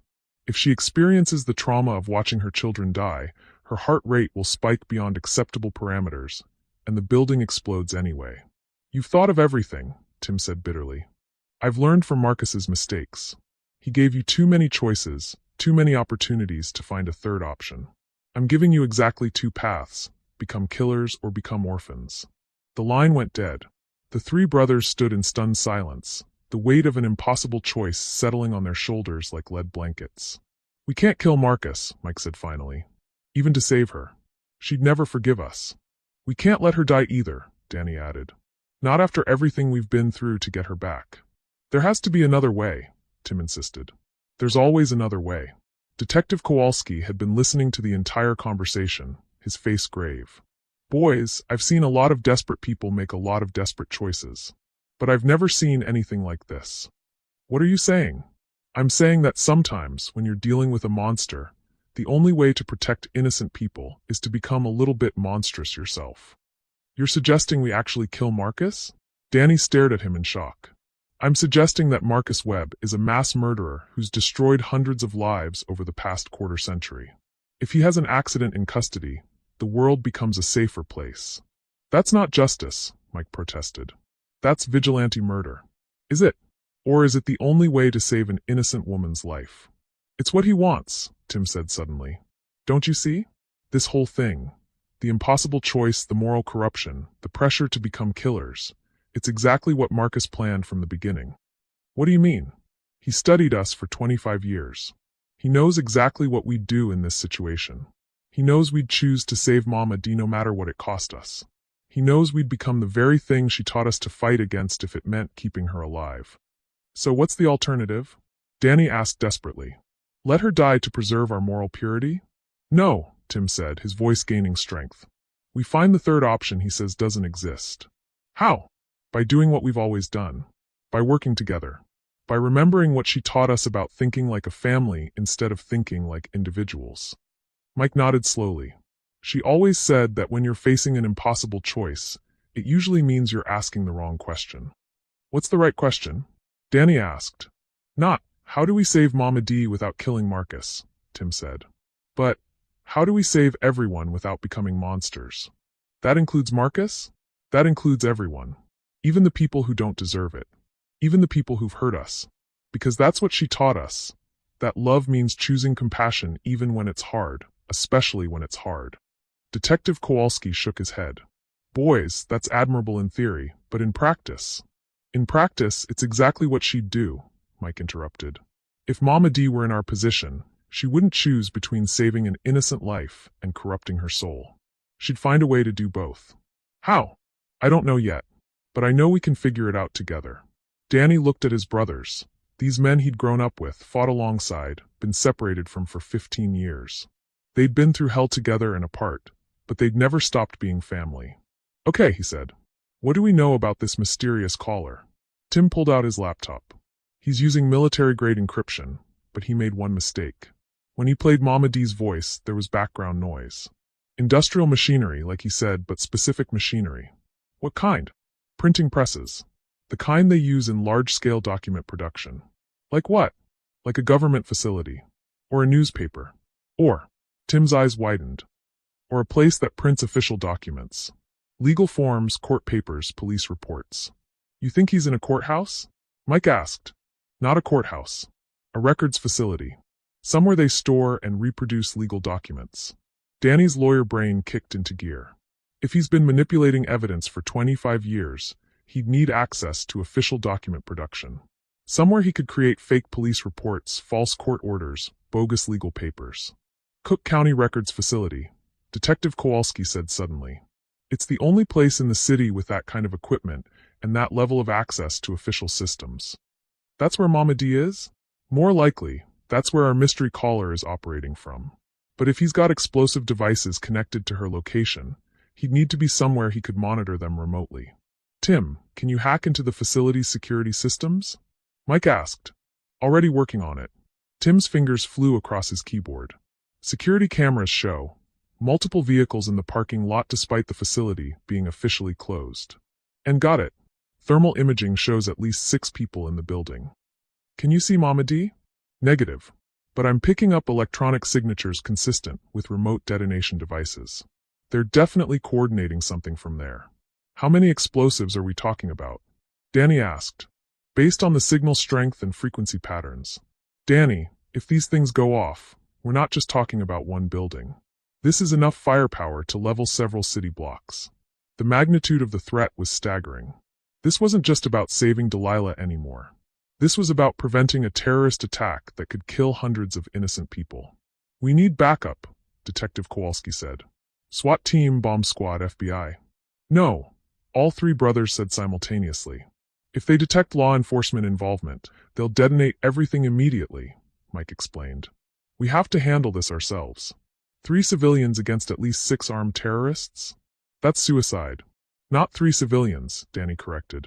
A trauma surgeon who's performed operations under combat conditions, a cybersecurity expert who's spent 15 years preparing for exactly this kind of scenario, and a civil rights attorney who's made a career out of facing impossible odds. Plus, Tim added, We have something they don't expect. What's that? We know how Marcus thinks. We know how he trained his people. We know what they're planning because we've been studying their methods for 25 years. And most importantly, Mike said, we know why we're fighting. Not for revenge, not for justice, not even for victory. We're fighting for love. For family. For the woman who taught us that some things are worth any sacrifice. Except, Danny added, she also taught us that sacrifice doesn't have to mean destruction. Sometimes the greatest sacrifice is choosing to live with the consequences of doing what's right. Detective Kowalski studied their faces. What are you thinking? We're thinking, Tim said, that it's time to show these people what 25 years of Delilah Peterson's love can build. We're thinking, Mike added, that they've underestimated what three brothers can accomplish when they work together. We're thinking, Danny finished, that they're about to learn why you should never threaten someone's family. And Mama D? Kowalski asked. How do we get her out safely? The three brothers looked at each other, communicating in the wordless way that only people who've survived hell together can manage. We don't save her, Tim said quietly. She saves herself. What does that mean? It means, Mike explained, that we trust the woman who raised us to be exactly as strong, smart, and resourceful as she taught us to be. It means, Danny added, that we stop trying to rescue her and start working with her to rescue everyone else. Including Marcus Webb, Tim finished. Because that's what she'd want us to do. Even for him. Especially for him. Detective Kowalski shook his head in amazement. You boys are either the bravest people I've ever met, or the craziest. Probably both, Danny admitted. But we're also something else. What's that? We're Delilah Peterson's sons. And we don't abandon family. Ever. Even when family includes people who've tried to destroy us? Especially then, Mike said. Because that's when love matters most. As they prepared to leave the police station and confront whatever horrors awaited them, none of them noticed the figure watching from across the street. Someone who'd been following their every move since the pier. Someone who'd been waiting 15 years for this exact moment. Someone who had a very different plan for how this night would end. The real battle was about to begin. And this time, the enemy wasn't Marcus Webb or his mysterious ally. The enemy was someone they'd trusted completely. Someone who'd been playing the longest game of all. Cook County Records Facility, 5:23 a.m. The building stood like a fortress against the pre-dawn darkness. All concrete and steel and tiny windows that revealed nothing of what waited inside. Danny, Mike, and Tim approached from three different directions, their movements coordinated through encrypted communication devices Tim had cobbled together from spare electronics. 6 guards visible from my position, Mike reported through his earpiece, using his medical training to identify vital points and weaknesses. All armed, but they're tired. Been on watch all night. Thermal imaging shows the main group is on the 3rd floor. Tim added from his position at the building's rear. That's where the document production equipment is located. Perfect place to coordinate a terror attack. And Mama D? Danny asked from the front entrance. Unknown, but the explosive signatures are strongest in the basement. If they're holding her, that's where she is. Along with enough C4 to turn this building into a crater, Mike said grimly. Danny checked his watch. 5:24 a.m. Less than an hour until sunrise. Less than an hour until Marcus Webb was supposed to die and trigger whatever hell these people had planned. Remember the plan, he said quietly. We don't try to be heroes. We trust each other, we trust what Mama D taught us, and we find a way to save everyone. Even the people who don't deserve it, Mike added. Especially them, Tim confirmed. Because that's what love looks like. They moved simultaneously, each taking their assigned entry point. But as Danny approached the front door, a figure stepped out of the shadows. Hello, Daniel. Danny spun around, his heart stopping as he recognized the voice. Detective Sarah Chin stood before him, but she looked different. Harder. Armed. Dangerous. Sarah, what are you doing here? The same thing you're doing. Trying to save the day. Her smile was cold, nothing like the warm expression she'd worn at the pier just hours earlier. Though I suspect we have very different definitions of what that means. You're supposed to be at the police station, giving your statement. I was. I finished. Now I'm here to finish something else. She pulled out a gun, pointing it directly at his chest.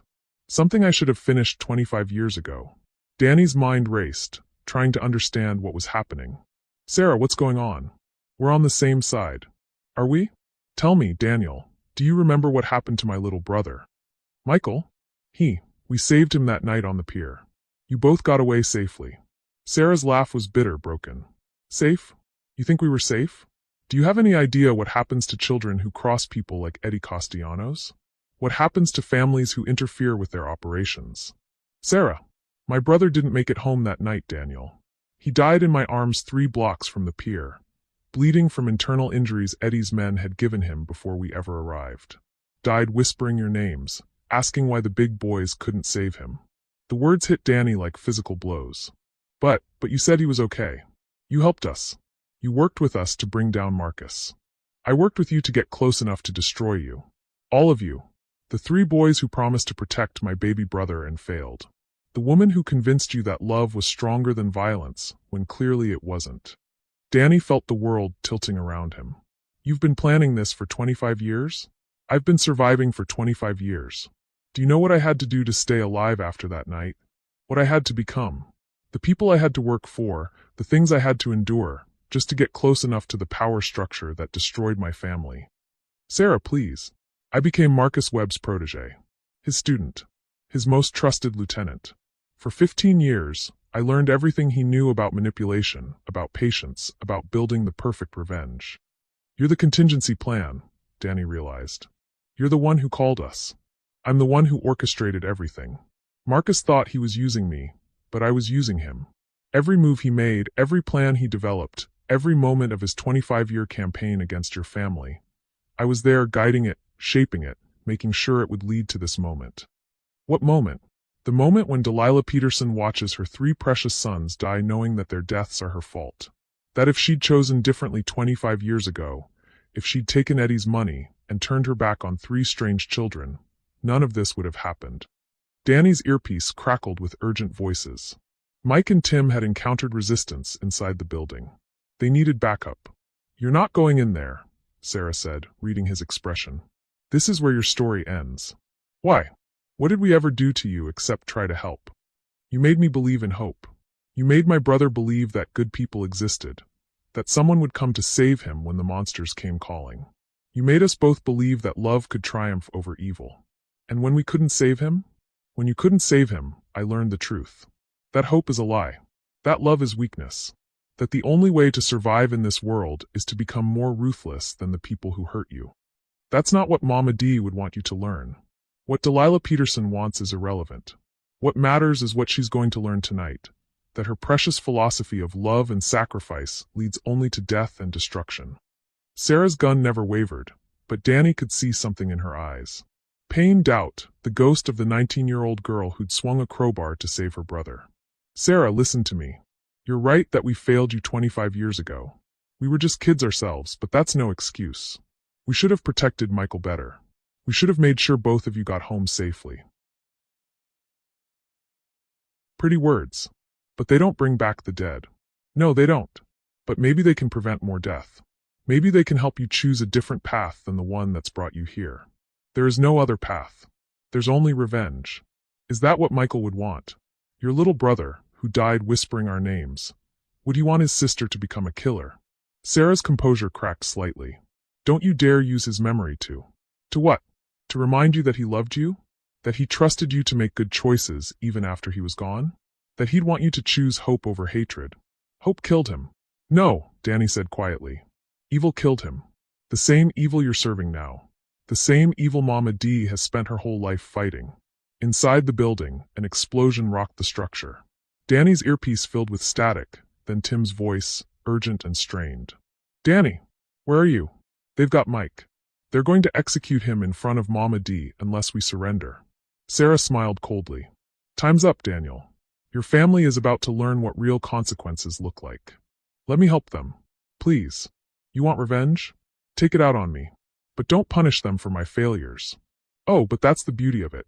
You see, I'm going to let you go inside. I'm going to let you try to save them.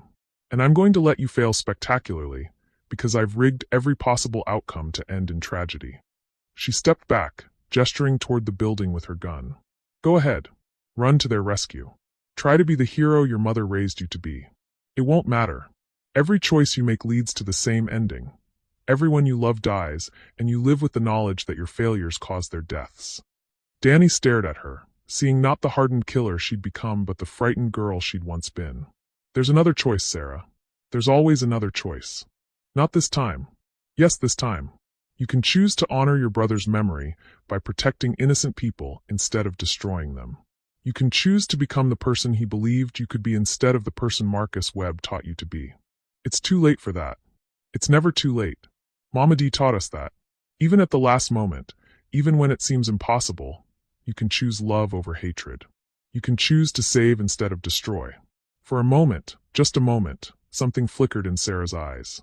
Something that looked like the girl who'd once loved her little brother more than life itself. Then it was gone, replaced by cold determination. Go, she said. Go try to save them. Go fail like you failed my brother. And when it's over, when everyone you love is dead, remember that it was your choice to believe in hope that killed them. Danny looked at her one last time, memorizing her face, seeing the pain beneath the anger, the grief beneath the hatred. I'll remember, he said quietly. But I'll also remember something else. What's that? I'll remember that even after everything you've been through, even after 25 years of planning revenge, you still gave me a chance to try to save them. Because deep down, you're still the sister who loved her brother enough to fight the whole world for him. That's not what you meant to do, but it's what you did. Because love doesn't die, Sarah. It changes, it gets buried, it gets twisted, but it doesn't die. Your brother's love for you, your love for him, it's still there. Still fighting to make you choose something better. Danny turned toward the building, knowing he might be walking to his death, but also knowing that sometimes the most important battles are fought not with weapons, but with words, not with violence, but with the stubborn refusal to give up on someone's capacity for good. Behind him, Sarah Chin stood alone in the darkness, a gun in her hand and 25 years of carefully planned revenge at her fingertips. And for the first time in a quarter century, she hesitated. Inside the building, basement level, Delilah Peterson sat bound to a chair in the center of a room filled with enough explosives to level half the city block. She'd counted at least 40 charges, all connected to a central detonator that pulsed with a steady red light. But she wasn't thinking about the bombs. She was thinking about the young man standing guard over her, barely 25 years old, nervous, clearly uncomfortable with the situation he'd found himself in. "What's your name, baby?" she asked quietly. "I'm not supposed to talk to you," he replied, but his voice was shaky. "I'm not asking you to betray anyone. I'm just asking for your name. I'm a grandmother, sitting here in a room full of explosives. Humor an old lady." He glanced around, making sure none of his colleagues were listening. "Jordan. Jordan's a good name. Strong name. You got family, Jordan?" "Ah, yes, ma'am. A little sister." "How old?" "8. Delilah smiled. The same warm smile that had comforted 3 frightened boys 25 years ago. 8 years old. That's a beautiful age. Still believes in magic, still thinks the world is mostly good people with a few bad ones mixed in. "Why are you asking about my sister?" "Because I'm wondering what she'd think if she knew what her big brother was doing right now. If she'd understand why you're helping people who want to hurt innocent families." Jordan's young face crumpled slightly. "It's not. I didn't know it would be like this. They said we were stopping terrorists, protecting the city. And now I don't know what we're doing anymore. You know, Jordan, I've spent 25 years in prison for crimes I didn't commit. 25 years thinking about what it means to make choices that protect the people you love. What did you learn?" "I learned that sometimes the hardest choice isn't between good and evil. Sometimes it's between different kinds of love. Love for your family versus love for strangers. Love for your friends versus love for what's right. What do you choose? You choose all of it, baby. You find a way to love everyone, even when it seems impossible. Even when it costs you everything. That's not realistic, isn't it? My 3 boys, the ones who are probably upstairs right now trying to save me, they could have chosen to save themselves and let me die in prison. Instead, they chose to risk everything to save a woman who couldn't even protect herself. They're probably going to die tonight. Maybe. Or maybe they're going to find a way to save everyone, including you, including the people you work for, including me. Because that's what love does, it finds a way." Jordan looked at the explosives surrounding them, then at the woman who spoke about love while sitting in the middle of enough firepower to destroy a city block. "How can you have hope in a situation like this?" "Because hope isn't about the situation, baby. Hope is about the people. And I know my boys. I know what they're capable of when they work together. I know what 25 years of love can build. Even if they save you, this doesn't end. There are too many people involved, too many plans in motion. You're right. This doesn't end with me. It ends with choices. Your choice. Their choice. Everyone's choice about what kind of person they want to be when the world gets scary. Overhead, they could hear running footsteps, shouts, the sound of doors being forced open. Jordan, Delilah said gently, in about 5 minutes, my boys are going to come through that door. And you're going to have to decide whether you're the kind of man who protects families or the kind who destroys them. I don't have a choice. You always have a choice, baby. That's what makes you human instead of a monster. The footsteps were getting closer now. Jordan's hand moved to his weapon, but his eyes never left Delilah's face. What would you do? He asked. If you were me, I'd think about that 8-year-old girl who loves her big brother. I'd think about what kind of world I want her to grow up in. And I'd choose to be part of the solution instead of part of the problem. Even if it cost me everything? Especially then. Because that's when love matters most. The door burst open. Danny came through first, followed by Tim, both of them moving with the controlled urgency of men who'd spent their lives preparing for moments like this. They stopped short when they saw the explosives, the detonator, the young man with the gun pointed at their mother. Step back, Jordan said, but his voice lacked conviction. Jordan, Delilah said softly, meet my sons. Danny and Tim. Boys, meet Jordan. He's got a little sister he loves very much. The two sides faced each other across a room full of death, each waiting for the other to make the first move. And in that moment of perfect tension, Jordan made his choice. He lowered his gun. The detonator, he said quickly. It's got a dead man's switch. If the person holding it lets go, everything explodes. But there's an override code, 5 digits that disarms everything. What's the code? Tim asked. I don't know. Only Sarah Chin knows it. Sarah? Danny's voice was sharp. Where is she? Outside, probably. She's been running this whole operation. Marcus was just her puppet, and the rest of us are just her tools. Where's Mike? Danny demanded. 3rd floor. They've got him, but he's alive. For now. Delilah looked at her boys, her precious, brilliant, stubborn boys who'd risked everything to save her. Go, she said. Save your brother. We're not leaving you, Tim said firmly. Yes, you are. Because that's what family does. We save each other, no matter what it costs. Mama D. Go. Jordan and I will figure out how to disarm these explosives. You go get Mike and finish this. How do we know we can trust him? Danny asked, gesturing to Jordan. Because, Delilah said with absolute certainty, he's someone's baby brother. And baby brothers don't let their families down. Jordan straightened, something shifting in his posture. She's right. I won't let my sister down. And I won't let you down either. The override code, Tim said. How do we get it from Sarah? You ask her, Delilah said simply. You remind her that she's someone's sister too. And you trust that love is stronger than revenge. And if it isn't? Danny asked. Then we'll find another way. We always do. As her boys disappeared up the stairs to save their brother, Delilah turned to Jordan with a grandmother's smile. Now then, baby, tell me about this detonator. And let's see if an old lady and a young man can save a city. Outside the building, Sarah Chin stood in the shadows, her finger hovering over the remote detonator that would end everything. 25 years of planning. 25 years of pain. 25 years of waiting for justice. All she had to do was press one button. But Danny's words echoed in her mind. Love doesn't die, Sarah. It changes, it gets buried, it gets twisted, but it doesn't die. Her hand trembled. Inside the building, her enemies were trying to save each other, trying to save her, trying to save everyone. Just like someone should have saved her little brother 25 years ago. Just like someone still could save her now. If she chose to let them. If she chose love over revenge. If she chose to honor her brother's memory by protecting innocent people instead of destroying them. The detonator felt impossibly heavy in her hand.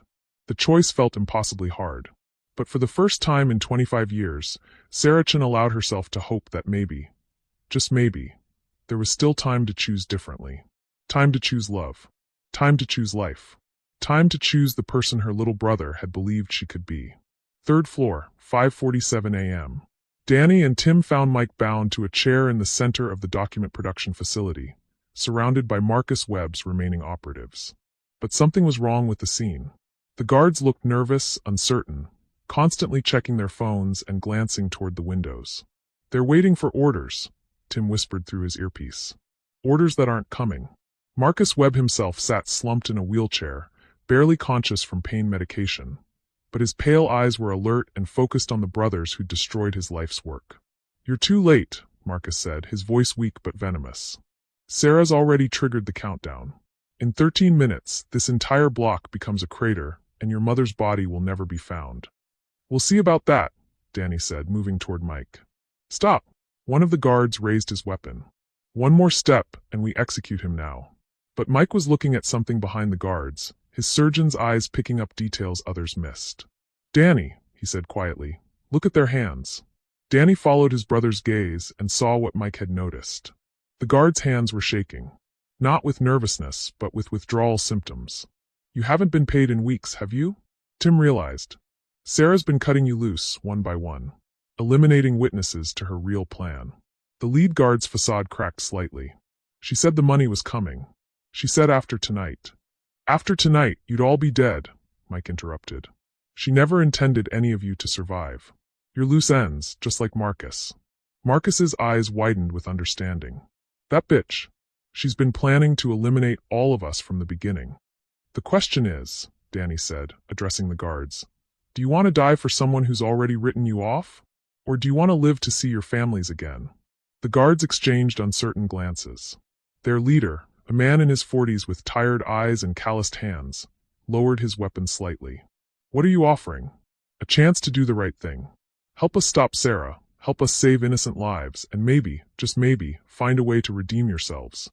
And if we don't, then you die here, tonight, as pawns in someone else's revenge fantasy. Your families will remember you as terrorists. Your children will grow up ashamed of their father's name. It was Tim who sealed the deal. Or you can be the men who helped prevent a terrorist attack. The men who chose to protect families instead of destroying them.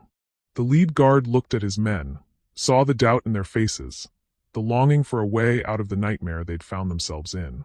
Cut him loose, he told one of his subordinates, gesturing toward Mike. Sir, you heard me. Cut him loose. As Mike's bonds fell away, the leader addressed the brothers directly. What do you need us to do? Basement level, same time. Delilah and Jordan worked together over the detonator, a complex device with multiple fail-safes and backup triggers. Jordan's knowledge of the system combined with Delilah's intuitive understanding of human nature was slowly revealing the pattern behind Sarah's design. She built in 17 different ways for this thing to explode, Jordan explained, sweat beading on his forehead. But only one way to disarm it completely. Tell me about Sarah, Delilah said as she studied the wiring. Not the terrorist, not the mastermind. Tell me about the girl who loved her brother. I never knew that girl. By the time I met her, she was already what she is now. But you've seen glimpses, haven't you? Moments when her mask slipped. Jordan paused in his work. Once. About 6 months ago, we were surveilling a target, a man who'd been involved in human trafficking. Sarah's orders were to eliminate him quietly. But when we got there, we found out he had a daughter. Maybe 7 years old, same age as my sister. The little girl was sick, and the father was trying to get medicine for her. What did Sarah do? She called off the mission. Said it was too risky, too many witnesses. But I saw her face when she looked at that little girl. For just a moment, she looked human. Broken, but human. Delilah smiled sadly. She's still there, baby. The sister who loved Michael. She's just buried under 25 years of pain. How do you know? Because pain like that doesn't come from hatred. It comes from love that has nowhere to go. A new voice echoed from the basement stairs. You always were too wise for your own good. Sarah Chin descended into the basement, the remote detonator visible in her hand. But she looked different now, less controlled, more fragile, as if Danny's words outside had cracked something inside her. Sarah, Delilah said gently, as if greeting an old friend instead of her would-be killer. I've been wanting to meet you properly for 25 years. Have you now? Oh yes. The girl who loved her brother so much she'd fight the whole world for him. I've always wanted to thank her. Thank her? For what? For trying to save him. For being exactly the kind of sister I'd want my boys to have. Sarah's composure wavered. I failed him. He died because I wasn't strong enough, smart enough, fast enough. He died because evil men made evil choices. That's not your fault, baby. Don't call me that. Don't you dare call me that. Why not? Because it reminds you that you're someone's child too? Someone's precious daughter who deserves love and forgiveness. Because I'm a monster. I've spent 25 years becoming exactly the kind of person who destroyed my family. No, Delilah said firmly. You've spent 25 years surviving. There's a difference. Sarah raised the detonator. In 6 minutes, this building explodes. In 6 minutes, your precious boys die knowing they couldn't save you. Again. And you'll die too. Good. I've been dying for 25 years anyway. What about Jordan here? What about his little sister who loves her big brother? What about all the innocent people in the surrounding buildings? Collateral damage. Is that what Michael was? Collateral damage in someone else's war. Sarah's hand trembled. Don't. He was 8 years old, Sarah. 8 years old, and he died believing in heroes. Died whispering the names of 3 boys he thought could save him. They couldn't. No one could. But you could save others. You could choose to be the hero Michael believed in. It's too late for that. It's never too late. That's what love means. It's never too late to choose something better. Jordan stepped forward, his young face earnest. Ma'am, I know I don't have the right to ask this, but I have an 8-year-old sister. Just like your brother was. And she believes her big brother is a hero. Don't make her wrong about that. Sarah looked at him, seeing perhaps the boy her brother might have become, the man he might have grown into. The override code, she whispered. What? Delilah asked gently. The override code is his birthday. Michael's birthday. July 15th, 2000. 71520. Jordan's fingers flew over the detonator keypad. The steady red light shifted to yellow, then green. The basement fell silent except for the hum of ventilation systems. The bombs are disarmed, Jordan announced. Sarah sank to her knees, the weight of 25 years of hatred suddenly lifted from her shoulders. What have I done? Dear God, what have I done? Delilah knelt beside her, pulling the younger woman into a grandmother's embrace. You've chosen love, baby. Finally, after all these years, you've chosen love. 3rd floor, 5:52 a.m. The reunion was interrupted by Mike's voice over the intercom system. All clear up here. The remaining operatives have surrendered. Marcus is in custody and everyone's safe. Danny's voice followed. Mama D, we're coming down. You bring everyone, Delilah called back. Everyone, you hear me? Even the people who made mistakes. Especially them. Cook County Records Facility, main floor, 6:15 a.m. As the sun rose over Chicago, the building that had nearly become ground zero for a terrorist attack instead became a scene of unexpected reconciliation. Police and emergency responders filled the facility, but the real drama was happening in a small circle of people who'd spent 25 years locked in a cycle of pain and revenge. Delilah Peterson sat in a chair someone had brought from an office, surrounded by her 3 sons. But the circle also included Sarah Chun, Jordan, and the other former guards, even Marcus Webb in his wheelchair, all of them looking like survivors of a war that had finally ended. Detective Kowalski approached with official paperwork. Mrs. Peterson, I have some news. Based on tonight's revelations and Marcus Webb's confession, all charges against you have been dropped. You're a free woman. What about them? She asked, gesturing to Sarah and the others. That's complicated. There are serious charges to consider. Detective, Delilah said with quiet authority. These people made choices tonight that saved hundreds of lives. That should count for something. It will. But there will still be consequences. Sarah looked up from where she'd been sitting in stunned silence. I'm ready to face them. I've been running from consequences for 25 years. It's time to stop. Sarah, Mike said gently, you don't have to face them alone. What do you mean? We mean, Danny added, that you're part of this family now. Part of this story. And families stick together. Even after everything I've done? Especially after everything you've done, Tim said. Because that's what love looks like. It doesn't abandon people when they're at their worst. Delilah smiled, seeing her life's work reflected in her son's words. Boys, I think it's time we went home. All of us? Mike asked, looking at Sarah, Jordan, and the others. All of us, Delilah confirmed. Because home isn't a place, babies. It's wherever family chooses to gather. 6 months later, Delilah's house. The small 2-bedroom house where it all began had been expanded and renovated, funded by the boys' success, and designed to accommodate an unusual but loving extended family. The kitchen table that once barely fit 4 people now stretched to accommodate 8, sometimes 10 when Jordan brought his sister for weekend visits. Sarah Chun, now Sarah Peterson Chun, having been legally adopted by Delilah at age 44, was completing her community service by running a program for at-risk youth. Her first-hand knowledge of how trauma could lead to destructive choices made her uniquely qualified to help others find different paths.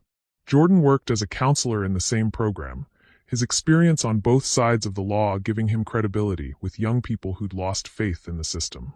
Even Marcus Webb, confined to a wheelchair and facing a long prison sentence, received regular visits from the family. Not because they'd forgiven him, forgiveness was still a work in progress, but because Delilah believed that everyone deserved to know they weren't completely alone in the world. You know what's funny? Danny said one Sunday evening as they all gathered around the expanded dinner table. When I was a kid, I used to dream about having a normal family. And now, Mike asked, now I realize normal is overrated. This, he gestured around the table, this is so much better than normal. This is love, Delilah said simply. Messy, complicated, sometimes painful love. But still love. Tim raised his glass of sweet tea. To Mama D, who taught us that family isn't about blood or law or circumstance. It's about choosing to love people even when they don't deserve it. Especially when they don't deserve it, Sarah added quietly, tears in her eyes. To second chances, Mike said. To third chances, Jordan corrected with a grin. To as many chances as it takes, Delilah finished. Because that's what family does. We keep giving each other chances to become the people we're meant to be. As they toasted around the table, 3 former homeless boys, a reformed terrorist, a young man who'd chosen conscience over loyalty, and the woman who'd taught them all what love looked like, Delilah felt a deep sense of completion. Not because their story was over, but because it had finally become the story she'd always hoped it could be. A story about choosing love over fear, family over isolation, hope over despair. A story about 3 boys who came to her door one rainy night and taught her that sometimes the greatest gift you can give someone is the chance to save someone else. Epilogue 1 year later. The call came on a Tuesday morning, just like all the important calls in Delilah's life seemed to. This time it was from the governor's office. Mrs. Peterson? This is Governor Martinez. I'm calling to inform you that you've been selected as this year's recipient of the State Humanitarian Award for your work with at-risk youth and family preservation. Delilah listened to the details of the ceremony, the media attention, the opportunities to expand her program statewide. All wonderful things, all deserved recognition for the work her extended family had been doing. But what made her smile wasn't the award itself. It was the sound of laughter from the kitchen, where Sarah was teaching Jordan's sister how to make pancakes while Danny, Mike, and Tim argued good-naturedly about whose turn it was to do dishes. It was the sound of family, chosen family, built from broken pieces and held together with stubborn love. It was the sound of her life's work, proving that there's no such thing as a throwaway person, no such thing as a hopeless case, no such thing as a family that can't be healed with enough patience and love. Governor Martinez, she said finally, I'd be honored to accept that award. But I want you to know something. What's that, Mrs. Peterson? I didn't do any of this alone. Everything good that's come from our work, every life that's been saved or changed or healed, it happened because a group of broken people chose to love each other back to wholeness. That's beautiful, Mrs. Peterson. That's family, Governor. Real family. The kind you choose and build and fight for every single day. As Delilah hung up the phone and walked toward the sound of her children's laughter, she thought about that rainy night 26 years ago when 3 scared boys had knocked on her door. She'd thought she was saving them. She'd had no idea they were saving her too. She'd had no idea they were all saving each other. That's what love does, she reflected. It saves everyone it touches, especially when they don't think they deserve it. Even when they don't think it's possible. Even when it takes 25 years and almost costs everything. Love finds a way. Love always finds a way. What did this story teach you about the power of unconditional love to transform lives? About the courage it takes to choose family over fear, hope over despair? Drop your thoughts in the comments and subscribe for more stories that will change how you see the world. Because every one of us has the power to be someone's Delilah Peterson. Someone's lifeline when the storms of life threaten to drown them. Someone's proof that love really can conquer all. The question isn't whether you're strong enough to save someone. The question is whether you're brave enough to let someone save you. This story is dedicated to every person who has ever chosen to love someone back to life, and to everyone still waiting for their chance to come home.